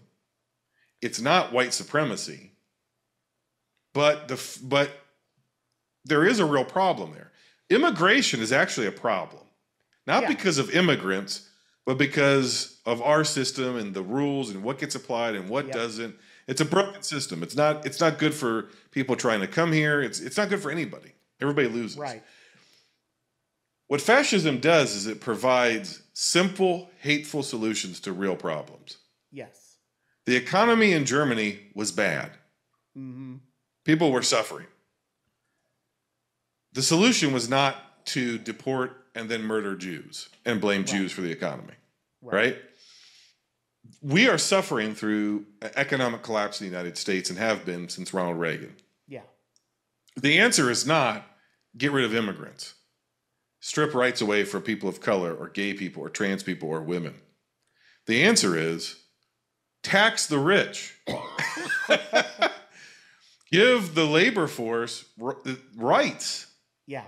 Regulate businesses. Yeah. Tax the shit out of these people if they want to do business in the United States. And take that money and put it back into our infrastructure and our education and have a knowledgeable, intelligent workforce and regulate business to secure jobs, give people fucking pensions, don't let private industry buy single-family homes so people can afford housing. Yeah. You know, this basically, if you look at FDR's second Bill of Rights, go do that. That's the answer. The answer isn't fear and hate your neighbor. The answer isn't fear and hate gay people. That's not the answer. But that's a simple solution to a complex problem. Right. And that's why fascism works. So the complex problem is the complex problem in the world of Footloose is when you give people autonomy, they may not handle that well. Yeah. And bad things happen. Your kid could get drunk and drive their car off a bridge. Yes. And kids could die. And that's horrible. That's a real thing that can happen. It's a real fear. High school kids could participate in underage drinking because they go to a bar and they dance and they do get high and get drunk and do whatever and cost them their life. That's a very real thing. The solution to that, though, is not to ban dancing. Right. That's a simple solution that will theoretically work, but it's not worth the cost of what you're costing that culture and that society. And it's ultimately not going to stop rebellion. Yeah. His own daughter is the biggest rebel in the entire community. Right. We're introduced to her being reckless. So that's why authoritarianism and repression never completely successfully works. And then why it has to get more authoritarian and more violent and has to stop, because the more you try to suppress somebody's base instincts, the more they're going to rebel and do what they're going to do. Yep. You ban pornography, sex work is going to increase. People are going to go to prostitutes. You ban that, then then God knows what's going to happen. See, the laws have to get stricter and stricter. We literally have constitutional amendments banning the sale of alcohol, and then realizing that ban was foolhardy. Yeah, the prohibition movement. It's just seriously. Yeah. I mean, what are we even doing here? But that's nobody learned from it. Nobody learned from it because there were legitimate societal ills at the time, right? Yeah. Men in particular were losing their jobs. They were beating their wives. It was bad, especially in, most people at that time. A lot of people at that time were living in close quarters in Chicago and New York and in city centers. And there were bars and people were spending all their paychecks, and it was, but rather than deal with what is the underlying issue, what's the root cause of what's wrong with society in these places, you just blame the symptom, which is alcohol. And if we ban that, then we're going to fix society.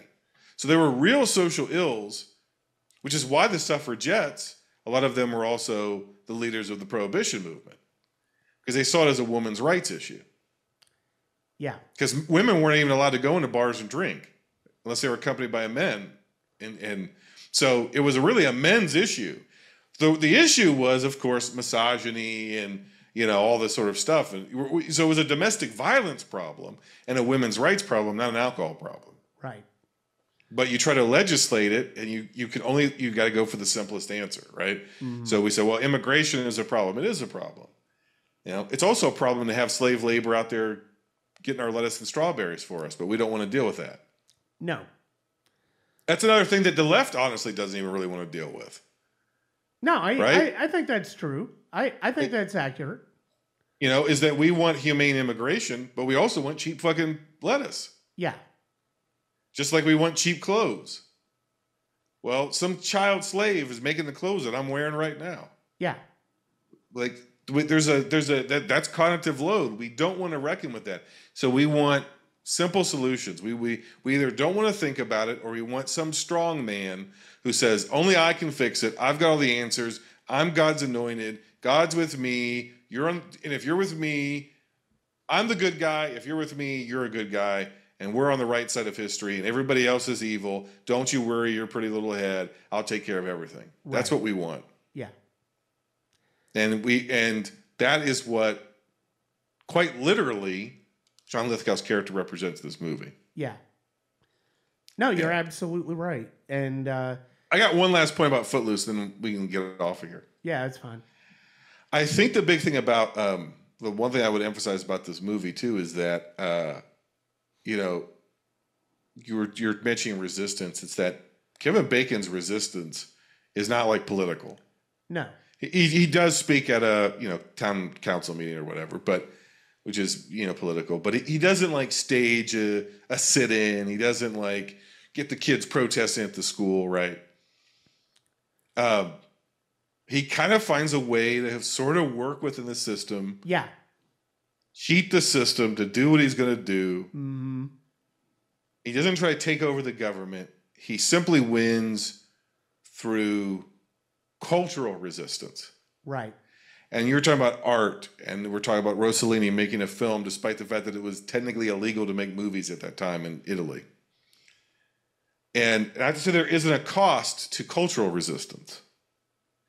But the truth is that in this next era of America, very few of us are ever even going to be in D.C. or anywhere near it. Yeah. We might not even be able to speak at our state capitol.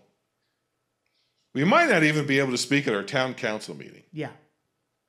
Maybe we do. Maybe we should. Maybe we should be at these school board meetings and so forth. So I'm not saying we shouldn't. But it's going to take people who do that. It's going to take people fighting in Washington. It's going to take people fighting in the courts. It's going to take people fighting on the local level through the mechanisms of the government. Mm-hmm. But it's also going to take those of us resisting culturally. Not turning in our neighbors. Not turning against people to save our own hide, to save our own skin. Not censoring ourselves. Not living in fear. Not letting them bombard us and disillusion us and take our hope away. We have to think that we are fighting for something that has yet to be, that can't help come, right? We've talked about this. The subtext of this whole conversation is that, to your point, have we ever really been a democracy? No. But we are also fighting, we're standing on the shoulders of people who had way less means, way less power, way less of a voice, who have given their lives, their blood, their sweat, their tears, their prayers, their hopes, their dreams. And we have had at times more because, towards that goal because of them. Yeah. So the road is long. The arc of history bends towards justice if we bend it. The road is long, it is hard, but we will get there and we will see a better day. Yeah. And if that means we have to throw a dance on the edge of town where they don't have any jurisdiction, and if we can convince one of these pastors, one of these figures, to just acquiesce a little, then that's a step in the right direction. Yeah. So this has been a very bleak conversation, but I want to end on that note because I don't know that I'm going to talk about this subject again. You'll have other guests talking about other movies on here, but yeah, if this is the one thing I ever say on the subject, that's the thing is, yes, I harp on the reality. I want us to grasp and get the gravity of the time that we're living in, but we also have to have hope. Yeah.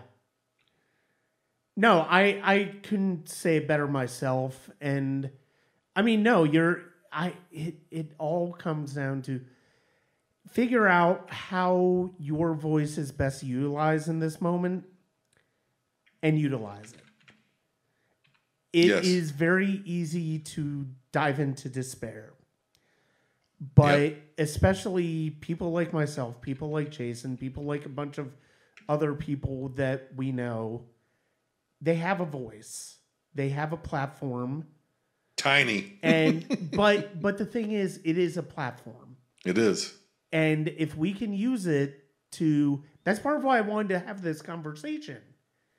And that's part of why I do want to continue this conversation throughout the year, whether it's with Jason or whether it's with other people, because this is me using my voice to have these discussions, to have these moments where we look at art and how it tells the story of humanity. And it's amazing that movies as varied as The Great Dictator, as Rome Open City, and as fucking Footloose yes, that's into right. that prism. Yeah, that's right. So, Jason, thank you as always for being a friend. Thank you as always for being a great guest. We once again hit the 3-hour mark, but honestly, it makes sense with this discussion because there's so much real life discussion to have with this topic, and that's why I wanted to have this discussion with you. Yeah, and we were. It's hard to say, like, are we on the precipice or have we passed the precipice? I don't know, but we have a sense that the days ahead are going to be extremely dark. Yeah. So if there's ever a time to just lay it on the line, this was the conversation to do it. And I didn't, this isn't the necessarily the typical as in-depth film criticism, right, and or comedy stylings that people may be used to. But not to say that those things aren't valuable either. But we, at least for the first of this in your series, I think we had to kind of lay some groundwork. So hopefully we did that. No, I couldn't agree more. Jason, where can people find you? You can find me on Blue Sky at Binge Movies. You can find me over on Letterboxd at Binge Movies. You can find the show wherever you find good and bad podcasts. You can support the show on Patreon at patreon.com/binge movies.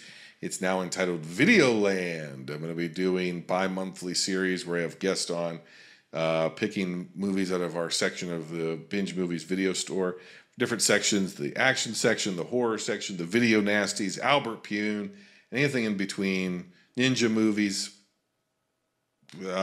comedies, Rockadoodle, whatever. Oh, and we're going to be watching it together, providing live commentary. Our top tier supporters, aka franchisees, will be able to get full access to the full video commentary tracks.